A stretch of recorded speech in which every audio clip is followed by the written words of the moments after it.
আসসালামাইকুম, অ্যালেক্স মেডি সলিউশনে আপনাদের সবাইকে স্বাগতম। আমি আছি Ragib Anjum Khan, sir Salimullah medical college second ইয়ার।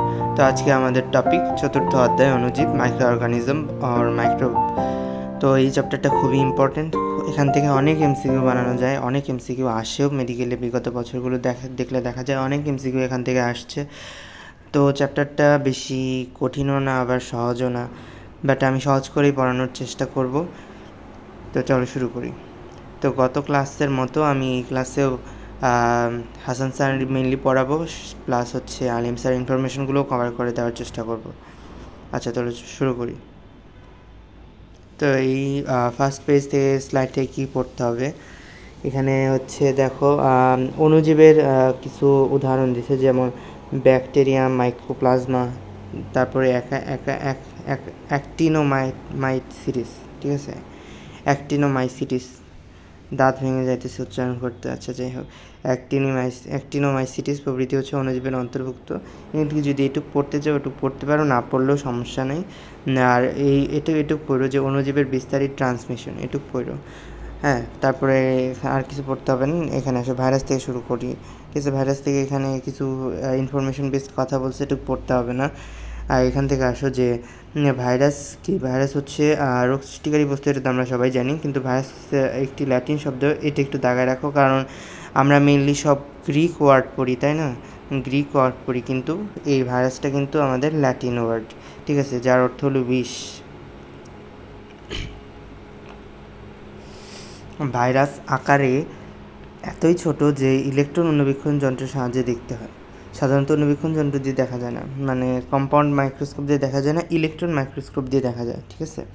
তাই ভাইরাসকে বলা হয় অতি আণুবীক্ষণিক, অর্থাৎ ভাইরাস হলো রোগ সৃষ্টিকারী অতি আণুবীক্ষণিক বস্তু। বিজারিং প্রথম ভাইরাস নামটি প্রবর্তন করেন, ঠিক আছে। ভাইরাস নামটি যে প্রবর্তন করেন বিজারিং, এটি একটু পরেও আমরা আবার পড়বো, ঠিক আছে। কিন্তু এখান থেকে দাগায় রাখো যে প্রথম ভাইরাস নামটি প্রবর্তন করেন কে, বিজারিং, ঠিক আছে। তার পুরা নাম হচ্ছে মার্টিনাস বিজারিং। এবার আসো, ভাইরাসের দেহ বাইরের প্রোটিন আবরণ, অভ্যন্তরস্থ নিউক্লিক অ্যাসিড দুটি অংশ নিয়ে গঠিত। তো কয়টি অংশ নিয়ে গঠিত হচ্ছে, একটা হচ্ছে অভ্যন্তরের নিউক্লিক অ্যাসিড আর বাইরের প্রোটিন আবরণ, ঠিক আছে। একটা নিউক্লিক অ্যাসিড থাকে এরকম, আর বাইরে দিয়ে প্রোটিন আবরণ থাকে, ঠিক আছে। আর এই দুটো অংশ নিয়ে গঠিত, কাজে ভাইরাস হলো নিউক্লিক অ্যাসিড প্রোটিন দিয়ে গঠিত রোগ সৃষ্টিকারী অতি আণুবীক্ষণিক বস্তু। এখান থেকে আর কি সংজ্ঞা আর কি সৃষ্টি করতেছে। আর ভাইরাস জীবদেহের অভ্যন্তরে প্রবেশ করে সংখ্যা বৃদ্ধির মাধ্যমে রোগ সৃষ্টি করে থাকে, কিন্তু জীবদেহের বাইরের নিষ্ক্রিয় অবস্থায় থাকে, ঠিক আছে। তো এখানে মেইন সংজ্ঞাটা এই যে এখানে, ভাইরাস হলো নিউক্লিক অ্যাসিড ও প্রোটিন দিয়ে গঠিত অকোষীয় অতি আণুবীক্ষণিক বাধ্যতামূলক পরজীবী। এটা বাধ্যতামূলক পরজীবী। কিছুক্ষণ পরে ভাইরাসের আমরা বৈশিষ্ট্য পড়ব, ওখানে আবার পড়ব, সমস্যা নাই। জীবদেহের অভ্যন্তরে সক্রিয় হয়ে রোগ সৃষ্টি করে, কিন্তু জীবদেহের বাইরে নিষ্ক্রিয় অবস্থার মতো বিরাজ করে। ভাইরাসকে জীবাণু না বলে বস্তু হিসেবে আখ্যায়িত করা হলো কেন, কারণ আমরা জানি জীবদেহ কোষ নিয়ে গঠিত হবে, কিন্তু ভাইরাস হচ্ছে অকোষীয়, ঠিক আছে। ভাইরাস অকোষীয়, কেন এটাকে অকোষীয় বলা হচ্ছে আমরা একটু পরেই পড়তেছি। তো এই স্লাইড থেকে এতটুকুই মেইনলি। এই যে দুইটা বিষয় বেশি পড়বা, সেটা হচ্ছে এই যে ভাইরাসের ল্যাটিন শব্দ যেটা বিষ, আর ভাইরাসের নামটি কে প্রথম প্রবর্তন করেন, মার্টিনাস বিজারিং। আর এই যে কী নিয়ে গঠিত, মেইনলি হচ্ছে নিউক্লিক অ্যাসিড আর বাইরের প্রোটিন আবরণ নিয়ে গঠিত। এটা তো এখন পড়তেছো, সামনে আরও পড়বা। আর এই যে মানে সংজ্ঞাটা পড়ো, কারণ এখানে কিছু বৈশিষ্ট্যের কথা বলা আছে। তো এই স্লাইড থেকে এটুকু পড়লেই হবে, আর অণুজীবের বিস্তার মানে যে ট্রান্সমিশন, এটুকু পড়লেই হবে। তো আসলে নেক্সট স্লাইডে যাই। তো এই স্লাইড থেকে আসলে কি পড়তে হবে, এখানে এই যে দেখো ভাইরাস অকোষীয় কেন, কারণটা সেটা বলা হয়েছে। ভাইরাসের কোষ ঝিল্লি, সাইটোপ্লাজম, কোষীয় ক্ষুদ্রাঙ্গ এগুলো হচ্ছে তোমার অনুপস্থিত থাকে, তাই এইসব বৈশিষ্ট্যের কারণে ভাইরাসকে অকোষীয় বলা হয়, ঠিক আছে।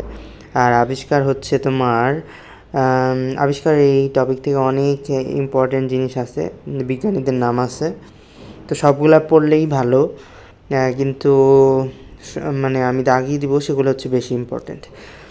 এই যে আসো, বিজ্ঞানী এডওয়ার্ড জেনার প্রথম হচ্ছে ভাইরাস ঘটিত বসন্ত রোগের কথা উল্লেখ করেন, কিন্তু সর্বপ্রথম আবিষ্কৃত উদ্ভিদ ভাইরাস হচ্ছে টোবাকো মোজাইক ভাইরাস, TMV, ঠিক আছে, এটা তো আমরা সবাই জানি।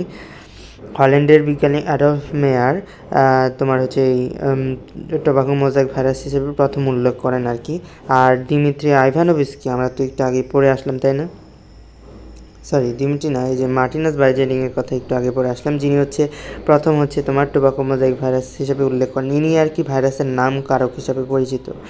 আর দিমিত্রি আইভানোভিস্কি কী করছে, প্রমাণ করেন যে রোগাক্রান্ত তামাক পাতার রস ব্যাকটেরিয়ারোধক ফিল্টার করার পরেও রোগ সৃষ্টি করতে পারেন। তার মানে সেটা হচ্ছে ব্যাকটেরিয়া নয়, সেটা অন্য কিছু, তার মানে সেটা ভাইরাস, সেটা সে আন্দাজ করতে পারছে প্রথমে, ঠিক আছে। তো তাকে ভাইরাসের আবিষ্কারক হিসেবে বলা হয় দিমিত্রি আইভানোভিস্কিকে। আর মার্টিনাস বাইজারিং যিনি, ওনাকে বলা হয় ভাইরাসের নামকারক, ঠিক আছে। ভাইরাসের নামকারক বলা হয় ভাইরাসের নামকারক বলা হয় হচ্ছে মার্টিনাস বাইজারিংকে, ঠিক আছে, মনে থাকবে। আচ্ছা, তারপরে আসো ওয়াল্টার রিড হচ্ছে পিৎজ্বর সৃষ্টিকারী ভাইরাস আবিষ্কার করছে, এটাও ইম্পর্টেন্ট। ওয়াল্টার রিড পিৎজ্বর সৃষ্টিকারী ভাইরাসের আবিষ্কার করছেন হচ্ছে ওয়াল্টার রিড। তারপরে আসো ওয়েন্ডেল মেরিডিন্থ স্ট্যানলি টিএমপিকে ক্যালাসিত করেন, ঠিক আছে। আর স্ট্যানলি হচ্ছে 1 টন তামাক পাতা থেকে 1, আচ্ছা এটা দরকার নেই। তারপরে আসো ইংল্যান্ডের দুজন বিজ্ঞানী এফসি বাউডেন অ্যান্ড NW পিরি বলেন যে টিএমপি নিউক্লিক অ্যাসিড এবং প্রোটিন দিয়ে গঠিত, মানে গঠনটা তারা হচ্ছে বলছে একটা দৈহিক সাধারণ গঠনের কথা, বা ব্যাডেন আর পিরি এই দুজন বিজ্ঞানী বলছেন। আর RS শাফারম্যান এবং ME মরিস নীলাভ সবুজ সায়ানোব্যাকটেরিয়া ধ্বংসকারী ভাইরাস সাইনোফাজ আবিষ্কার করেছে, ঠিক আছে। তো সাইনোফাজ আবিষ্কার কে করছেন? সাইনোফাজ আবিষ্কার হচ্ছে শাফারম্যান করছেন। শাফারম্যান সাইনোফাজের সাথে কিন্তু মিল আছে, ঠিক আছে। ভাইরাস জড়না জীবের সঠিকতা আজ পর্যন্ত জানা সম্ভব হয়নি, তার মানে জড়না জীব এটা নিয়ে মানে ক্ল্যাশ আছে, সো এটা পড়ার দরকার নেই। আর লোফ 1952 সালে ভাইরাসের প্রকৃতি সম্বন্ধে বলেছেন, ভাইরাসই এটি জীবীয় বস্তু নয়, আবার রাসায়নিক বস্তু নয়, জীবীয় জড়ের মধ্যবর্তী পর্যায়ের কোনো কিছু। 1984 সালে গেল মানুষের মরণবিধি এইডস রোগের ভাইরাস হিসেবে আবিষ্কার করছেন ঠিক আছে। গেল যে মরণবিধি এইডস রোগের ভাইরাস আবিষ্কার করছেন সেটা খুবই ইম্পর্টেন্ট। আর হার্ভে জে অল্টার মানুষের নীরব ঘাতক ব্যাধি হেপাটাইটিস সি আবিষ্কার করছেন, ঠিক আছে। Harvey J Alter hepatitis C আবিষ্কার করছেন, মানে HBC আবিষ্কার করছেন। আর হেপাটাইটিস বি তাহলে কে আবিষ্কার করছেন?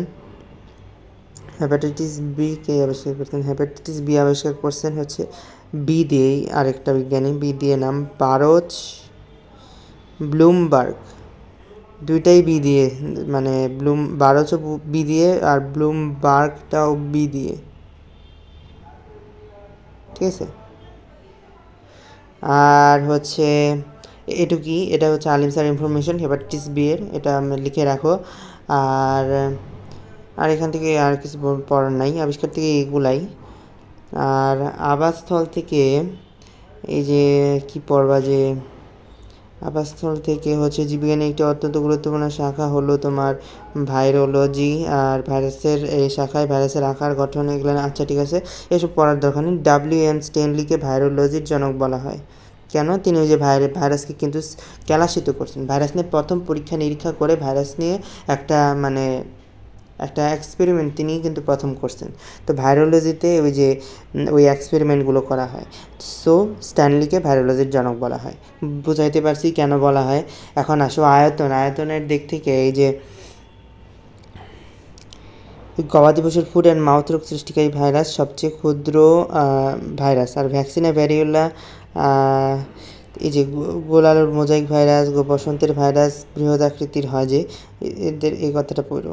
কিন্তু সবচেয়ে বেশি ইম্পর্টেন্ট হচ্ছে গবাদি পশুর ফুড অ্যান্ড মাউথ রোগ সৃষ্টিকারী ভাইরাস সবচেয়ে ক্ষুদ্র বলা আছে, এটা একজ্যাক্ট বলা আছে, সো এটা বেশি ইম্পর্টেন্ট। আর এখান থেকে যে আকৃতি আছে, আকৃতিটা আমরা আর একটু মানে নেক্সট স্লাইডে আরও অনেক কিছু পড়ার আছে। আচ্ছা, তো এখান থেকে তো এই স্লাইডে কী পড়বা, আবিষ্কারেরটা মেইনলি পড়বা, আবিষ্কার মানে সবগুলো রিডিং পড়বা, এবং কি সবচেয়ে বেশি পড়বা যে ভাইরাসের আবিষ্কারককে দিমিত্রি আইভানোভস্কি, আর নামকারককে এই যে মার্টিনাস বাইজারিং, আর হচ্ছে টিএমপি কে আবিষ্কার করছে সেটা পড়বা, তারপরে হচ্ছে এই যে সাইনোফাস কে আবিষ্কার করছে সেটা পড়বা, ঠিক আছে। আর এইডস আবিষ্কার করছে কে, তারপরে হচ্ছে হেপাটাইটিস সি আবিষ্কার করছে কে, আর হেপাটাইটিস বি যে বললাম বারোজ ব্লুমবার্গ, ঠিক আছে। এই কথাগুলো পড়লেই হয়ে যাবে। আর এখান থেকে আবাসস্থল থেকে এই যে স্ট্যানলি যে ভাইরোলজির জনক এটা পড়বা, আর হচ্ছে ফুড অ্যান্ড মাউথ রোগ সৃষ্টিকারী ভাইরাস হচ্ছে সবচেয়ে ক্ষুদ্র, এটা পড়লেই হয়ে যাবে। তো নেক্সট স্লাইডে আসো, এখান থেকে আর কিছু পড়তে হবে না।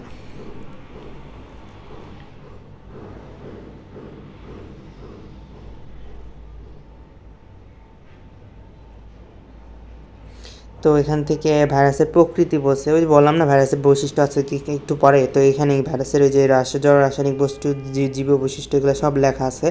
ভাইরাসের প্রকৃতি এই যে জীবনে জড়নে এটা তো বললোই, ঠিক আছে। এই যে অ্যাডাম লোফ বলছে না, আমরা পড়ে আসছি।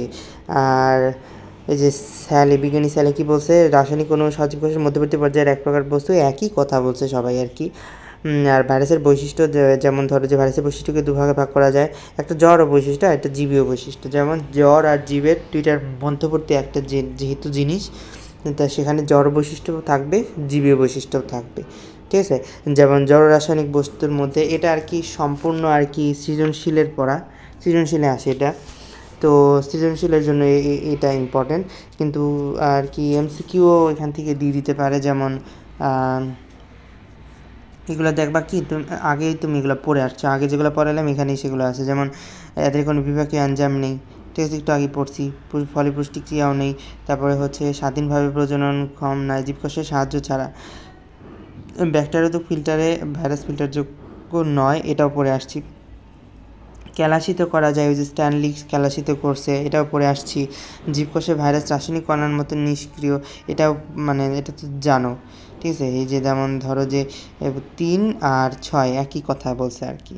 আর ভাইরাসের দৈহিক বৃদ্ধি নেই, উদ্দীপনায় দৈহিক উদ্দীপনা পরিবেশের উদ্দীপনায় সাড়া দেয় না, ঠিক আছে, এটাও পড়ো। আর রাসায়নিকভাবে প্রোটিন নিউক্লিক অ্যাসিডের সমাহার মাত্র। ভাইরাস অ্যাসিড ক্ষার লবণ প্রতিরোধে সক্ষম, অ্যান্টিবায়োটিক আদার্থে কোনো রোগ প্রতিক্রিয়া সৃষ্টি করতে পারে না। 9 নম্বরটা খুবই ইম্পর্টেন্ট। ভাইরাসের জীবীয় বৈশিষ্ট্য কী, পোষক কোষের অভ্যন্তরে ভাইরাস সংখ্যা বৃদ্ধি করতে পারে, আচ্ছা। আর কিন্তু পোষক কোষের বাইরে কিন্তু তারা নিষ্ক্রিয়, রাসায়নিকভাবে রাসায়নিক কণার মতো নিষ্ক্রিয় হিসেবে থাকে, একটু আগে পড়ে আসছি। আর নতুন সৃষ্ট ভাইরাসে ভাইরাসের বৈশিষ্ট্য বজায় থাকে, অর্থাৎ ভাইরাস একটি অণু আছে, এটা তো সবাই জানে। ভাইরাসের দেহ জেনেটিক বস্তু ডিএনএ, আরএনএ অথবা প্রোটিন নিয়ে গঠিত। আচ্ছা, ঠিক আছে, তো নেক্সট স্লাইডে আসো।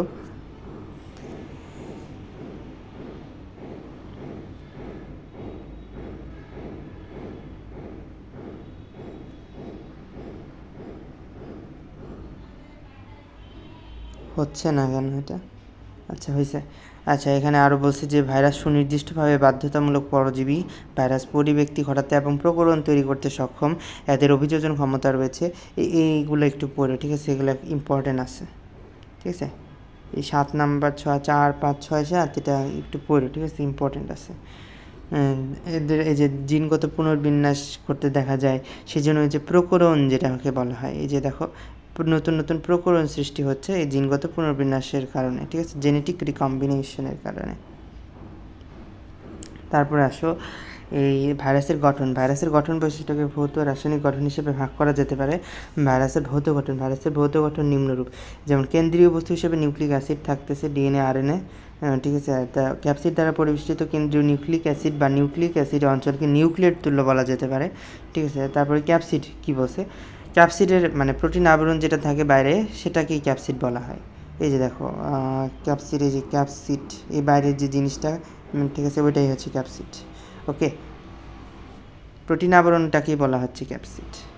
আর ক্যাপসিডের প্রোটিন অণুর বিন্যাসী ভাইরাসের আকার আকৃতি নিয়ন্ত্রণ করে। প্রোটিন অণুর বিন্যাসী হচ্ছে ভাইরাসের আকার আকৃতি নিয়ন্ত্রণ করতেছে, কারণ কি, কারণ বাইরের আবরণ যেটা, আবরণের গঠন যেটা, সেটাই তো বাহ্যিক আকার আকৃতি নিয়ন্ত্রণ করবে, ঠিক আছে। প্রোটিন অণু সজ্জিত হয়ে দণ্ডাকৃতির হেলিক্স এবং গোলাকৃতির পলিহেড্রন কাঠামো গঠন করে। আচ্ছা, এই দণ্ডাকৃতির হেলিক্স আর গোলাকৃতির পলিহেড্রন যে কাঠামো, এটি একটু পড়ো, অত ইম্পর্টেন্ট না, কিন্তু আমার মনে হয় যে কখনো যদি এমসিকিউতে দিয়ে দেয়, সব পড়ে রাখো এটা। আর এখানে আসো, ক্যাপসিড কতগুলো সাব ইউনিট নিয়ে গঠিত। সাব ইউনিটকে বলা হয় ক্যাপসোমিয়ার, ঠিক আছে, সাব ইউনিটকে বলা হয় ক্যাপসোমিয়ার। ক্যাপসিডের সংখ্যা এবং ধরন বিভিন্ন প্রকার ভাইরাসে বিভিন্ন রকম হয়ে থাকে। ক্যাপসিডের বহিস্থ আবরণ মসৃণ বা কণ্টকিত হতে পারে, কণ্টকগুলোকে স্পাইক বলা হয়। এটাও যে পড়ে রাখো। অ্যানভেলপ, এগুলো সবই আর কি তোমার সৃজনশীলের পড়া, ঠিক আছে, কিন্তু আর কি সিলেক্টিভলি আর কি কিছু কিছু পড়তে হবে আর কি। এমসিকিউর জন্য কিন্তু সৃজনশীলের জন্য পড়া আলাদা, এমসিকিউর জন্য কিন্তু পড়া আলাদা। সো খুবই ইম্পর্টেন্টলি তোমার সিলেক্টিভলি পড়তে হবে। আচ্ছা, এখানে আছে নিউক্লিক অ্যাসিড বা কেন্দ্রীয় বস্তুতে, এখান থেকে তোমার এই যে উদ্ভিদ ভাইরাসে মেনলি আরএনএ, আর অধিকাংশ প্রাণী ভাইরাসের যে ডিএনএ, এটা পড়তে হবে। ক্যাপসিড, প্রোটিন অণু দিয়ে ক্যাপসিড গঠিত হয়। ক্যাপসিড সাধারণত জৈবিক দিক থেকে নিষ্ক্রিয়। এটা পড়ল। ক্যাপসিডের প্রধান কাজ হলো নিউক্লিক অ্যাসিডকে রক্ষা করা। ক্যাপসিডের প্রধান কাজ কি? ক্যাপসিডের প্রধান কাজ হলো নিউক্লিক অ্যাসিডকে রক্ষা করা। তবে এরা পোষক দেহে সংক্রমণেও সহায়তা করে। ক্ষেত্রবিশেষে ক্যাপসিডে প্রোটিনের সাথে লিপিড এবং স্টার্চ থাকে। ক্ষেত্রবিশেষে লিপিড এবং স্টার্চে ক্যাপসিড ভেতরের বস্তুকে সুরক্ষা করে। ক্যাপসিড ভেতরের বস্তুকে সুরক্ষা করে এবং এটি অ্যান্টিজেন হিসেবেও কাজ করে। ক্যাপসিড হচ্ছে ভেতরের বস্তুকে সুরক্ষা করে এবং এটি অ্যান্টিজেন হিসেবেও কাজ করে। আর হচ্ছে সর্দি জ্বরে এটি হাঁচির উদ্রেক করে। এটা খুবই ইম্পর্টেন্ট। সর্দি জ্বরে কোনটি হাঁচির উদ্রেক করে? ক্যাপসিডটা হচ্ছে তোমার হাঁচির উদ্রেক করে। এই যে যেমন এই যে সিলিয়ার মতো দানা দানা, এটাই হচ্ছে আমাদের যখন নাকের ভেতর দিয়ে যাবে না, তখন যে আমাদের এই খুশখুশি লাগবে, মানে শুশুরি লাগবে, তখন আমরা হাঁচির মাধ্যমে সেটা বের করে দেওয়ার চেষ্টা করে আমাদের নাকটা আর কি। আমাদের হচ্ছে রেসপিরেটরি ট্র্যাক্ট সিস্টেম যেটা। আর বহিস্থ আবরণ কি বলছে? কোনো ভাইরাসে হচ্ছে ক্যাপসিডের বাইরে জৈব পদার্থের একটা আবরণ থাকে। একে কী বলা হয়? একে হচ্ছে তোমার লিপোপ্রোটিনের স্তর বলা হয়, বা এই লিপোপ্রোটিনের স্তরের প্রতিটি এককে বলা হয় পেপলোমিয়ার, ঠিক আছে। লিপোপ্রোটিন আবরণ বিশিষ্ট ভাইরাসকে কী বলা হয়? লিপোভাইরাস। তার মানে লিপোভাইরাস কোনগুলা? এই যে ইনফ্লুয়েঞ্জা, হারপিস, HIV, করোনা, এগুলাই হচ্ছে তোমার লিপোভাইরাস। তো এগুলো মনে রাখার চেষ্টা করবা, ঠিক আছে। এই লিপোভাইরাস কিন্তু একসাথে এখানে উদাহরণ দেওয়া নাই, তো তোমরা কিন্তু ভুলে যেতে পারো। কিন্তু লিপোভাইরাস কিন্তু এই যে influenza, herpes, HIV and corona virus, এগুলো হচ্ছে লিপোভাইরাস, ঠিক আছে। এর মধ্যে মানে বহিস্থ আবরণ থাকে, জৈব পদার্থের লিপোপ্রোটিনের আবরণ থাকে, লিপোপ্রোটিনের স্তর থাকে। আর এনজাইমে এখানে কি বলছে? ভাইরাসের দেহে সর্বদা এনজাইম থাকে না, ব্যতিক্রম হচ্ছে ব্যাকটেরিওফাজ ভাইরাসে লাইসোজাইম এনজাইম থাকে। কোন ব্যতিক্রমগুলো খুবই ইম্পর্টেন্ট? যে HIV ভাইরাসের রিভার্স ট্রান্সক্রিপ্টেজ এনজাইম থাকে, এটাও খুব ইম্পর্টেন্ট, যেটা আমরা ফার্স্ট চ্যাপ্টারে পড়ে আসছি, সেল অ্যান্ড ইটস স্ট্রাকচার। ওটা যদি না দেখে থাকো, আমার চ্যানেলে ওটার ভিডিও আছে, ওটা দেখে আসো। আর ব্যাকটেরিওফাজ ভাইরাসে লাইসোজাইম এনজাইম থাকে, ইনফ্লুয়েঞ্জা ভাইরাসে নিউরামিডিটিস এনজাইম থাকে, আর HIV ভাইরাসের ট্রান্সক্রিপ্টেজ। এটা খুবই ইম্পর্টেন্ট। আর তাহলে এই স্লাইড থেকে কী পড়বা? এই সাইড থেকে আচ্ছা এখান থেকে রিডিং পড়ার বিষয়। আর এই যে লিপোভাইরাসটা বেশি পড়বা, আর এই যে সর্দির জ্বরে কোনটা হাঁচির উদ্রেক করে এটা পড়বা, আর এই যে কোন ভাইরাসে যে এনজাইম থাকে সেটা পড়বা, ব্যতিক্রমটা। তো এখান থেকে একটু পড়লেই হয়ে যাচ্ছে। তো নেক্সট স্লাইডে আসো। ভাইরাসের প্রকারভেদ, এটাও খুবই ইম্পর্টেন্ট। ভাইরাসের প্রকারভেদ হচ্ছে তোমার আকৃতি অনুযায়ী, নিউক্লিক অ্যাসিডের ধরন অনুযায়ী, ঠিক আছে, তারপর বহিস্থ আবরণ অনুযায়ী। আচ্ছা, এগুলো সবই পড়তে হবে। নেমোনিক আমি লিখে দিচ্ছি, নেমোনিক দিয়ে পড়তে হবে। এখন আকৃতির ক্ষেত্রে আসো। আকৃতি যেটা দণ্ডাকার, ঠিক আছে, এই যে দণ্ডাকার, এটা দেখো কি? টবাকো মনে রাখবা টি দিয়ে, আলফা মোজাইক ভাইরাস A, আর মামস হচ্ছে M। এটা মনে রাখবা তুমি MAT বা ATM দিয়ে, ATM বা MAT দিয়েও মনে রাখতে পারো, যেটা দিয়ে মনে রাখো, যেটা দিয়ে তোমার সুবিধা মনে রাখতে পারো, ঠিক আছে। তো M থেকে আসতেছে মামস, A থেকে আসতেছে আলফা মোজাইক ভাইরাস, আর হচ্ছে T থেকে হচ্ছে টোবাকো মোজাইক ভাইরাস বা TMV, ঠিক আছে। তো এভাবে মনে রাখবা। MAT মানে কি? যে মেডিকেল অ্যাডমিশন টেস্ট। বা ATM কি? ATM দিয়ে একটা রড আছে না, ATM ইস্পাত বলে। তো রড কি? রডও কিন্তু একটা দণ্ডের মতো, রড কিন্তু একটা দণ্ডের মতো। তো এইভাবে মনে রাখতে পারো। আর গোলাকার ভাইরাস, দেখো গোলাকার কী দিয়ে মনে রাখবা? গোলাকার মনে রাখবা তুমি এই যে TPHD দিয়ে মনে রাখবা, PHD। কীভাবে হলো? টি থেকে আসতেছে TIV, পি থেকে আসতেছে তোমার পোলিও, আর H থেকে HIV, আর D থেকে ডেঙ্গু, ঠিক আছে। তো এই কথাটা মনে রাখো, এখানকার টি হচ্ছে টিএমভি আর এখানকার টি কিন্তু টিআইভি, এখানে একটু তোমার ব্যতিক্রম আছে। টিপিএইচডি যেটা সেটা হচ্ছে তোমার টিআইভি, আর এটিএমের টি যেটা সেটা হচ্ছে টিএমভি, ঠিক আছে। আচ্ছা, ঘনক্ষেত্রাকার বা বহুভুজাকার এটা কি? এটা হচ্ছে এইচভি, হারপিস আর ভ্যাকসিনিয়া। আর ব্যাঙাচি আকার, ব্যাঙাচি আকার কেমন? ব্যাঙাচি কিন্তু এই যেরকম হয়ে থাকে। তো এটা কিন্তু আমরা ইংরেজি লেটার টিও ধরতে পারি। তো এটার যে উদাহরণগুলো সেগুলো দেখো, T2, T4, T6, ঠিক আছে। সো টি দিয়ে আর মনে রাখবা, টি দিয়েই মনে থাকবে, এটা সবগুলো টি দিয়ে, T2, T4, T6। আর সিলিন্ডার বা সূত্রাকার যেটা, এদের আকার লম্বা সিলিন্ডারের মতো। একটা হচ্ছে এর উদাহরণ ইবোলা ভাইরাস আর মটোরিস্টিক ভাইরাস। এটা কীভাবে মনে রাখবা? এটা হচ্ছে তোমরা দিয়ে মনে রাখো, এই যে এস দিয়ে মনে রাখো, ইএস, ইতে ইবোলা আর এসতে হচ্ছে তোমার স্ট্রিক ভাইরাস। ওকে। আচ্ছা, ডিম্বাকার ভাইরাস, ডিম্বাকার এটা এমনি মনে থাকবে। আগের স্লাইডে যাও, আগের স্লাইডে যাও, দেখো যে একটা তোমার আছে, যে ইনফ্লুয়েঞ্জা ভাইরাসের চিত্র আছে, ওখানে দেখবে এরকম ডিমের মতো আকার রাখছে, ওটার ছবি দেখে মনে রাখবে, এমনি মনে থাকবে। আর নিউক্লিক অ্যাসিডের ধরন অনুযায়ী এটাও কীভাবে মনে রাখবা আমি শিখা দিচ্ছি। ডিএনএ ভাইরাসটা মনে রাখবা হচ্ছে VVATT, ঠিক আছে, VVATT। তো এখানে ভিএ যে তোমার ভ্যাকসিনিয়া, তোমার ভ্যারিওলা আছে, এগুলো হচ্ছে তোমার ভিভি দিয়ে। এই যে তোমার এটা তো উপরে লেগে ফেলছি, আচ্ছা একটু মুছে দিই, আচ্ছা সমস্যা হবে না। এই যে দেখো ভ্যাকসিনিয়া, ভ্যারিওলা, এই দুটা কি? ভি দিয়ে শুরু, তার মানে ভিভি। আর এখানে আসো অ্যাডিনো হারপিস, অ্যাডিনো হারপিস কী দিয়ে শুরু? এ দিয়ে শুরু, এই যে এ। আর T2 ভাইরাসের টি, একটা টি আসলো, আর টিআইভি থেকে একটা আসলো টি। সো VVATT, বোঝা গেছে? এভাবে মনে রাখবা, এভাবেই সহজ, মানে আমি এভাবে মনে রাখছি। তুমি যদি আরও ভালো নেমোনিক পাও তো সেটাতে মনে রাখতে পারো, কিন্তু আমি আর থেকে ভালো নেমোনিক পাই নাই। আর দুইটা আছে ডিএনএ ভাইরাস, যেটা সেটা হচ্ছে তোমার ফুলকপির মোজাইক। তো ফুলকপির মোজাইক ভাইরাস যেটা, সেটা হচ্ছে তোমার এই যে ডিএনএ ভাইরাস। আমি একটু যদি লিখি, ফুলকপি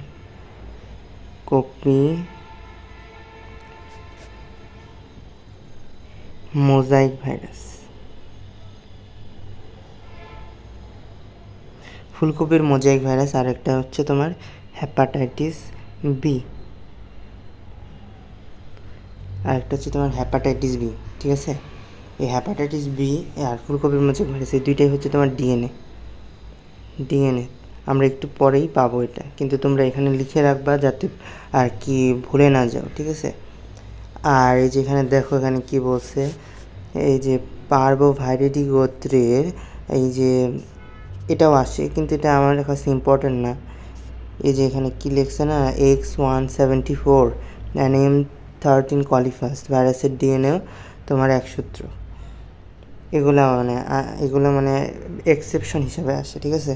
তো তুমি মনে রাখবা পার্বোভাইরিডি আর কলিফাসটা মনে রাখবে এখান থেকে, ব্রেকেটের মধ্যে থেকে। এই X174 এটা মনে রাখার দরকার নেই। এখানে বলবে যে কোন ভাইরাসের ডিএনএ তোমার এক সূত্র, ওই অপশনে থাকবে তোমার M13 কলিফাস থাকবে, নয়তো বা পার্বোভাইরিডি গোত্রের এই ভাইরাসের কথাটা লেখা থাকবে, ঠিক আছে। আর আরএনএ ভাইরাসটা আসো, এই আমি ওই যে VVATT লিখে দিলাম না, VVATT, এই VVATT বাদে যত ভাইরাস আছে মনে রাখবা কি, ওইগুলো সব আরএনএ, ঠিক আছে। তো এইভাবেই মনে রাখবা। তা আরএনএর মধ্যে একটা তোমার এক্সেপশন আছে, যে এই যে রিবোভাইরিডি, ওখানে পড়ছিলাম আমরা পার্বোভাইরিডি, এখানে আছে রিওভাইরিডি। রিবোভাইরিডি গোত্রের রিও ভাইরাস আর ধানের বামন রোগের ভাইরাসের আরএনএ হচ্ছে দ্বিসূত্রক। আমরা কি জানি, ডিএনএ হচ্ছে তোমার দ্বিসূত্রক আর আরএনএ তোমার এক সূত্র, কিন্তু এখানে এক্সেপশন ওই যে পার্বোভাইরিডি আর রিওভাইরিডি, ঠিক আছে। এটা অবশ্যই পড়তে হবে, খুবই ইম্পর্টেন্ট। এই রিওভাইরিডি আর পার্বোভাইরিডি খুবই ইম্পর্টেন্ট। আর বহিস্থ আবরণ অনুযায়ী তোমার ভাইরাস হচ্ছে দু প্রকার, একটা হচ্ছে তোমার আবরণহীন ভাইরাস আর একটা হচ্ছে আবরণীযুক্ত ভাইরাস।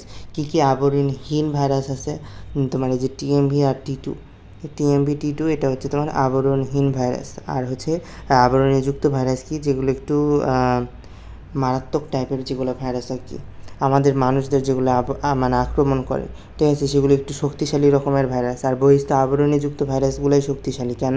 কারণ মনে করলা তুমি মনে করলা যে তোমার একটা প্রতিকূল পরিবেশতে যাইতে হইতেছে। আমাদের প্রতিকূল পরিবেশ কি? আমাদের প্রতিকূল পরিবেশ হচ্ছে তোমার ধরো যে শীতকালে কি তুমি একটা কোট পরে থাকো বা বাইরের দিক থেকে একটা আবরণ তৈরি করে থাকো যাতে তুমি সারভাইভ করতে পারো। ঠিক ওই রকমই বহিস্থ আবরণীযুক্ত ভাইরাসটাও ওই যে ওরকম, যে একই পরিবেশে তোমার একটা আবরণহীন ভাইরাস দিছো আর একটা বহিস্থ আবরণযুক্ত ভাইরাস দিছো, ঠিক আছে, দেখা যাবে কি বহিস্থ আবরণীযুক্ত ভাইরাসটাই সারভাইভ করছে, ঠিক আছে, কারণ সে ওই আবরণটার কারণেই তোমার এক্সট্রা স্ট্রেংথ বা স্ট্যামিনা পাচ্ছে। আর এই পোষক দেহ অনুসারে ভাইরাস নিম্নলিখিত প্রকারের হয়ে থাকে। উদ্ভিদ ভাইরাস হচ্ছে উদ্ভিদ দেহকে রোগ সৃষ্টি করে। প্রাণী ভাইরাস প্রাণী দেহে রোগ সৃষ্টি করে, ঠিক আছে, এগুলো তো তোমরা জানোই। টিএমবি টোবাকো মোজাইক ভাইরাস তামাক পাতায় রোগ সৃষ্টি করে। তারপরে বিন ইয়েলো ভাইরাস, ঠিক আছে, ওই সিমের বিচির হলুদ রোগ সৃষ্টি করে। আর HIV এটা মানুষের হয়। ভ্যাকসিনিয়া নোভেল করোনা এটাও আমাদের মানুষদের হয়। তারপরে হচ্ছে ব্যাকটেরিওফাজ বা ফাজ ভাইরাস যখন ব্যাকটেরিয়ার উপর পরজীবী হয় এবং ব্যাকটেরিয়াকে ধ্বংস করে তাকে বলা হয় ব্যাকটেরিওফাজ ভাইরাস, বা অনলি শুধু ফাজ ভাইরাসও বলে সেটাকে, যেমন কি T2 T4 T6 bacteriophage. T2 bacteriophage যেটা T2 ব্যাকটেরিওফাজ তোমার T2 ভাইরাসকে ধ্বংস করে। T4 ব্যাকটেরিওফাজ T4 ভাইরাসকে ধ্বংস করে। T6 ব্যাকটেরিওফাজ T6 ব্যাকটেরিয়াকে ধ্বংস করে। এখন আসো সাইনোফাজ। সাইনোব্যাকটেরিয়া কি না, যেমন এই যে ধরো নীলাভ সবুজ শৈবাল ধ্বংসকারী ভাইরাসকে বলা হয় সাইনোফাজ, ঠিক আছে। যেমন হচ্ছে LPP1 LPP2 এটাও পড়তে হয়। কেন পড়তে হয়? এই যে এখানে আসো তিনটা আছে, এখানে যেখানে তিনটা মেডিকেলে সেটাই ইম্পর্টেন্ট। যেমন হচ্ছে তোমার লিংবিয়া, প্লেকটোনেমা অ্যান্ড ফর্মিডিয়াম। এই তিনটা দেয়া বলবে কি যে নিচের কোনটি হচ্ছে তোমার সাইনোফাজের মানে মধ্যে পড়ে না, যেমন এই যে সাইনোব্যাকটেরিয়া নয়, নিচের কোনটি সাইনোব্যাকটেরিয়া নয় এরকম দিবে আর কি। সাইনোফাজ না, সরি, সাইনোব্যাকটেরিয়া আমি ঢেকে গেছিলো তো দেখি নাই। এই যে দেখো সাইনোব্যাকটেরিয়ার কথা বলা আছে, তো এখানে বলবে নিচের কোনটি তোমার সাইনোব্যাকটেরিয়া নয়। এই লিংবিয়া, প্লেকটোনেমা, ফর্মিডিয়াম দেওয়া দিবে তিনটা, আর যে কোনো একটা বাইরে থেকে দিবে, ওইটাই হবে আনসার। তো এখন আসো 5 নম্বরে কী বলছে যে পোষক দিয়ে কীভাবে সংক্রমণ বংশবৃদ্ধি করে তার ভিত্তি করে ভাগ করা হয়, যেমন সাধারণ ভাইরাস এবং রিট্রো ভাইরাস। HIV একটি রিট্রো ভাইরাস, ঠিক আছে, রিভার্স ট্রান্সক্রিপশন করে তাই একটা রিট্রো ভাইরাস। এখানে ভাইরাল RNA থেকে DNA তৈরি করা হয়েছে, রিভার্স ট্রান্সক্রিপশন, ঠিক আছে। RNA থেকে DNA, আমরা কি জানি DNA থেকে তোমার RNA সৃষ্টি হয়, পরে সেটা তোমার প্রোটিন সংশ্লেষণে হেল্প করে। কিন্তু এই রিভার্স ট্রান্সক্রিপ্টেসে তোমার হচ্ছে HIV যেরকম একটা রিট্রো ভাইরাস যেটাতে হচ্ছে তোমার রিভার্স ট্রান্সক্রিপ্টেস জিনিসটা হয়, সেখানে হচ্ছে RNA থেকে তোমার DNA হয়, ঠিক আছে, RNA থেকে তোমার DNA হয়, এটা তখন উল্টে যায়, ঠিক আছে, এটা তখন RNA থেকে DNA হয়। আচ্ছা, অন্যান্য ধরন যেসব ভাইরাস ছত্রাকে আক্রমণ করে তাকে বলা হয় মাইক্রোফাজ, এটাও ইম্পর্টেন্ট। যেসব কী বলছে মানে যেসব ভাইরাস ছত্রাককে আক্রমণ করে তাদেরকে বলা হয় মাইক্রোফাজ, এটাও খুবই ইম্পর্টেন্ট। আর তারপরে আসো হোমস ব্যাকটেরিয়া আক্রমণকারীকে ফ্যাগিন, আর উদ্ভিদ আক্রমণকারী ভাইরাসকে বলা হয় ফাইটোফ্যাগিন, আর প্রাণী আক্রমণকারীকে জুফ্যাগিন। এই তো পারবাই, ফ্যাগিন, ফাইটোফ্যাগিন, ফাইটো মানে উদ্ভিদ আর জু মানে কি প্রাণী, ঠিক আছে, এটা রিডিং দিলেই হয়ে যাবে। তো আসেন এখান থেকে এগুলো কিন্তু খুবই ইম্পর্টেন্ট। এই স্লাইডটা কিন্তু ওই আবিষ্কারের চ্যাপ্টার মানে আবিষ্কারের যে বিজ্ঞানীদের নাম পড়াইছিলাম ওইটার মতো এটা ইম্পর্টেন্ট। এই স্লাইডটা এটা খুবই ইম্পর্টেন্ট, ঠিক আছে। এই স্লাইডটা এই অধ্যায়ের মধ্যে মানে মনে করো আমি 3 স্টার দিতেই পারি এই স্লাইডটাকে। তো ঠিক আছে, আচ্ছা এই স্লাইড থেকে এই পর্যন্তই। নেক্সট স্লাইডে আসো।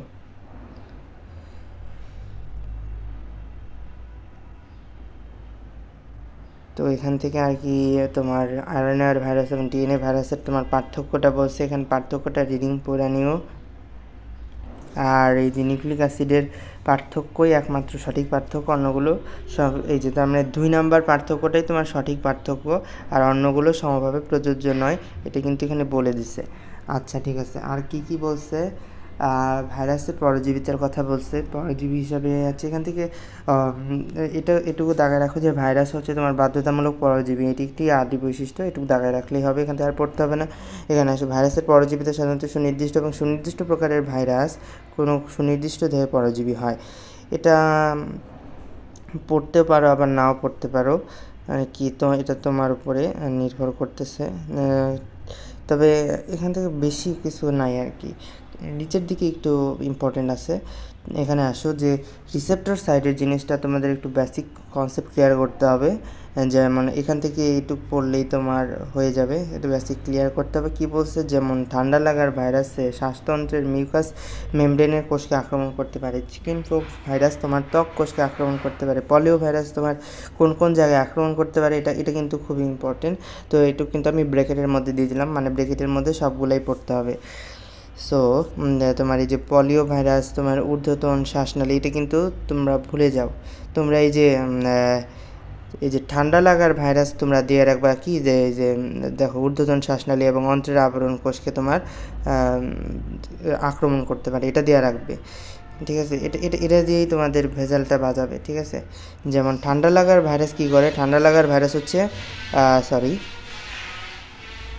তোমার হচ্ছে মিউকাস মেমব্রেনকে, শ্বাসতন্ত্রের মিউকাস মেমব্রেন কোষকে তোমার আক্রমণ করতে পারে।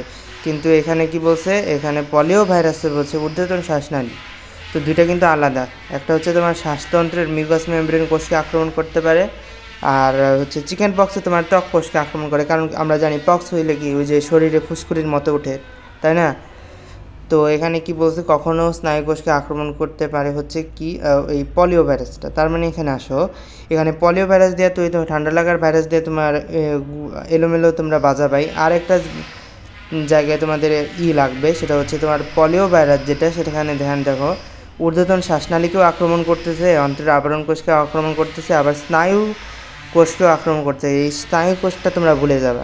আবার এখানে এভাবেও দিতে পারে যে পলিও ভাইরাস কোনটাকে আক্রমণ করে না। ঠিক আছে, যেমন এখানে 3টা দেওয়া আছে, তো 3টা দেওয়া দিবে, 3টা দিলেই তো বুঝছো যে মেডিকেল অ্যাডমিশনের জন্য কতটা ইম্পর্টেন্ট 3টা জিনিস।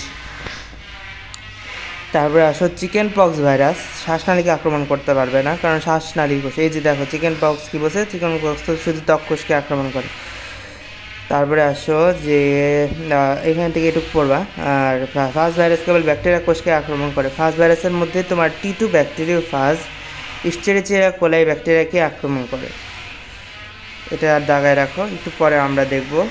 আর টিএমবি ভাইরাস কেবল তামাক গাছকে আক্রমণ করে, এটা তো আমরা জানি। আর হচ্ছে তোমার ইমার্জিং ভাইরাস, যেটা ভাইরাসের পরজীবিতা অত্যন্ত সুনির্দিষ্ট, কিন্তু কিছু কিছু ভাইরাস কখনো কখনো স্বাভাবিক পোষক প্রজাতি থেকে সম্পর্কহীন অন্য পোষক প্রজাতিতে ছড়িয়ে পড়তে পারে। যা ফ্লু বা ইনফ্লুয়েঞ্জা ভাইরাস হচ্ছে তোমার আগে অনেক মারা যেত, দেখা যেত, কিন্তু এখন আর কি এসব দেখা যায় না। যাই হোক, তারপর এখানে কি বলছে, HIV এর প্রকৃত পোষক হচ্ছে বানর। পরে আমাদের এখান থেকে মানে ইমার্জিং ভাইরাস কি আগে একটাতে থাকে, পরে আরেক পোষক প্রজাতিতে ছড়ায় পড়তে পারে। ঠিক আছে, ইমার্জিং ভাইরাস হচ্ছে এটা, এখান থেকে বেসিক ক্লিয়ার করলেই হয়ে যাবে। আর এই যে তোমার এই যে HIV যে একটা ইমার্জিং ভাইরাস, তারপরে ফ্লু ইনফ্লুয়েঞ্জা এটা যে ইমার্জিং ভাইরাস, এটা কিন্তু পড়তে হবে। আর এই যে এই ইমার্জিং ভাইরাসের কিছু উদাহরণ দিছে, এখানে একবারে পড়ে ফেলবা। তোমার ইনফ্লুয়েঞ্জার কথা কি এখানে বলছে না, ইনফ্লুয়েঞ্জা তার মানে এখানে তুমি অ্যাড করে নিবা। আর এটা আমি একটা নেমোনিক দিয়ে মনে রাখতাম, সেটা হচ্ছে এই যে এন থেকে হচ্ছে নীল, আর তোমার ই থেকে হচ্ছে ইবোলা, আর এস থেকে হচ্ছে তোমার সার্স, আর এইচ থেকে হচ্ছে তোমার HIV। ঠিক আছে, নেশ। ঠিক আছে, এটা আমি মনে রাখতাম হচ্ছে এভাবে, নেশা করোনা,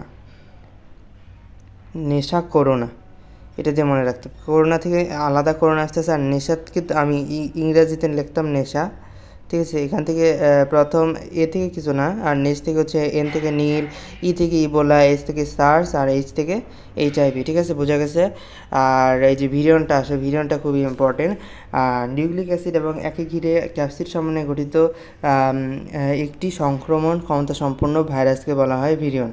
ঠিক আছে, আচ্ছা এটা তো তোমার সংজ্ঞাটা লাগে হচ্ছে তোমার সৃজনশীলের জন্য। আর সংক্রমণ ক্ষমতাহীন ভাইরাসকে নিউক্লিক অ্যাসিড বলা হয়, এটা খুবই ইম্পর্টেন্ট। আর হচ্ছে তোমার প্রতিটি ভিরিয়নে সর্বোচ্চ 2000 থেকে 2130টি ক্যাপসোমিয়ার থাকে, এটাও খুবই ইম্পর্টেন্ট। ঠিক আছে, আচ্ছা ঠিক আছে, তো এখান থেকে এটুকুই। এই নেশা করোনা দিয়ে এটা ইমার্জিং ভাইরাস মনে রাখবা। আর ভিরিয়ন কাকে বলে, আর ক্ষমতাহীন ভাইরাসকে নিউক্লিওক্যাপসিড বলে। আর ভিরিয়নে কতগুলো ক্যাপসোমিয়ার থাকে এটুকু ইম্পর্টেন্ট। আর হচ্ছে তোমার ওই যে রিসেপ্টর সাইটের এখান থেকে হচ্ছে তোমার ওই ঠান্ডা লাগার ভাইরাস, পলিও ভাইরাস, এখান থেকে কোনটাকে আক্রমণ করতে পারে, কোনটার জন্য কোথায় রিসেপ্টর সাইট থাকে, এটা খুব ইম্পর্টেন্ট। শেষ।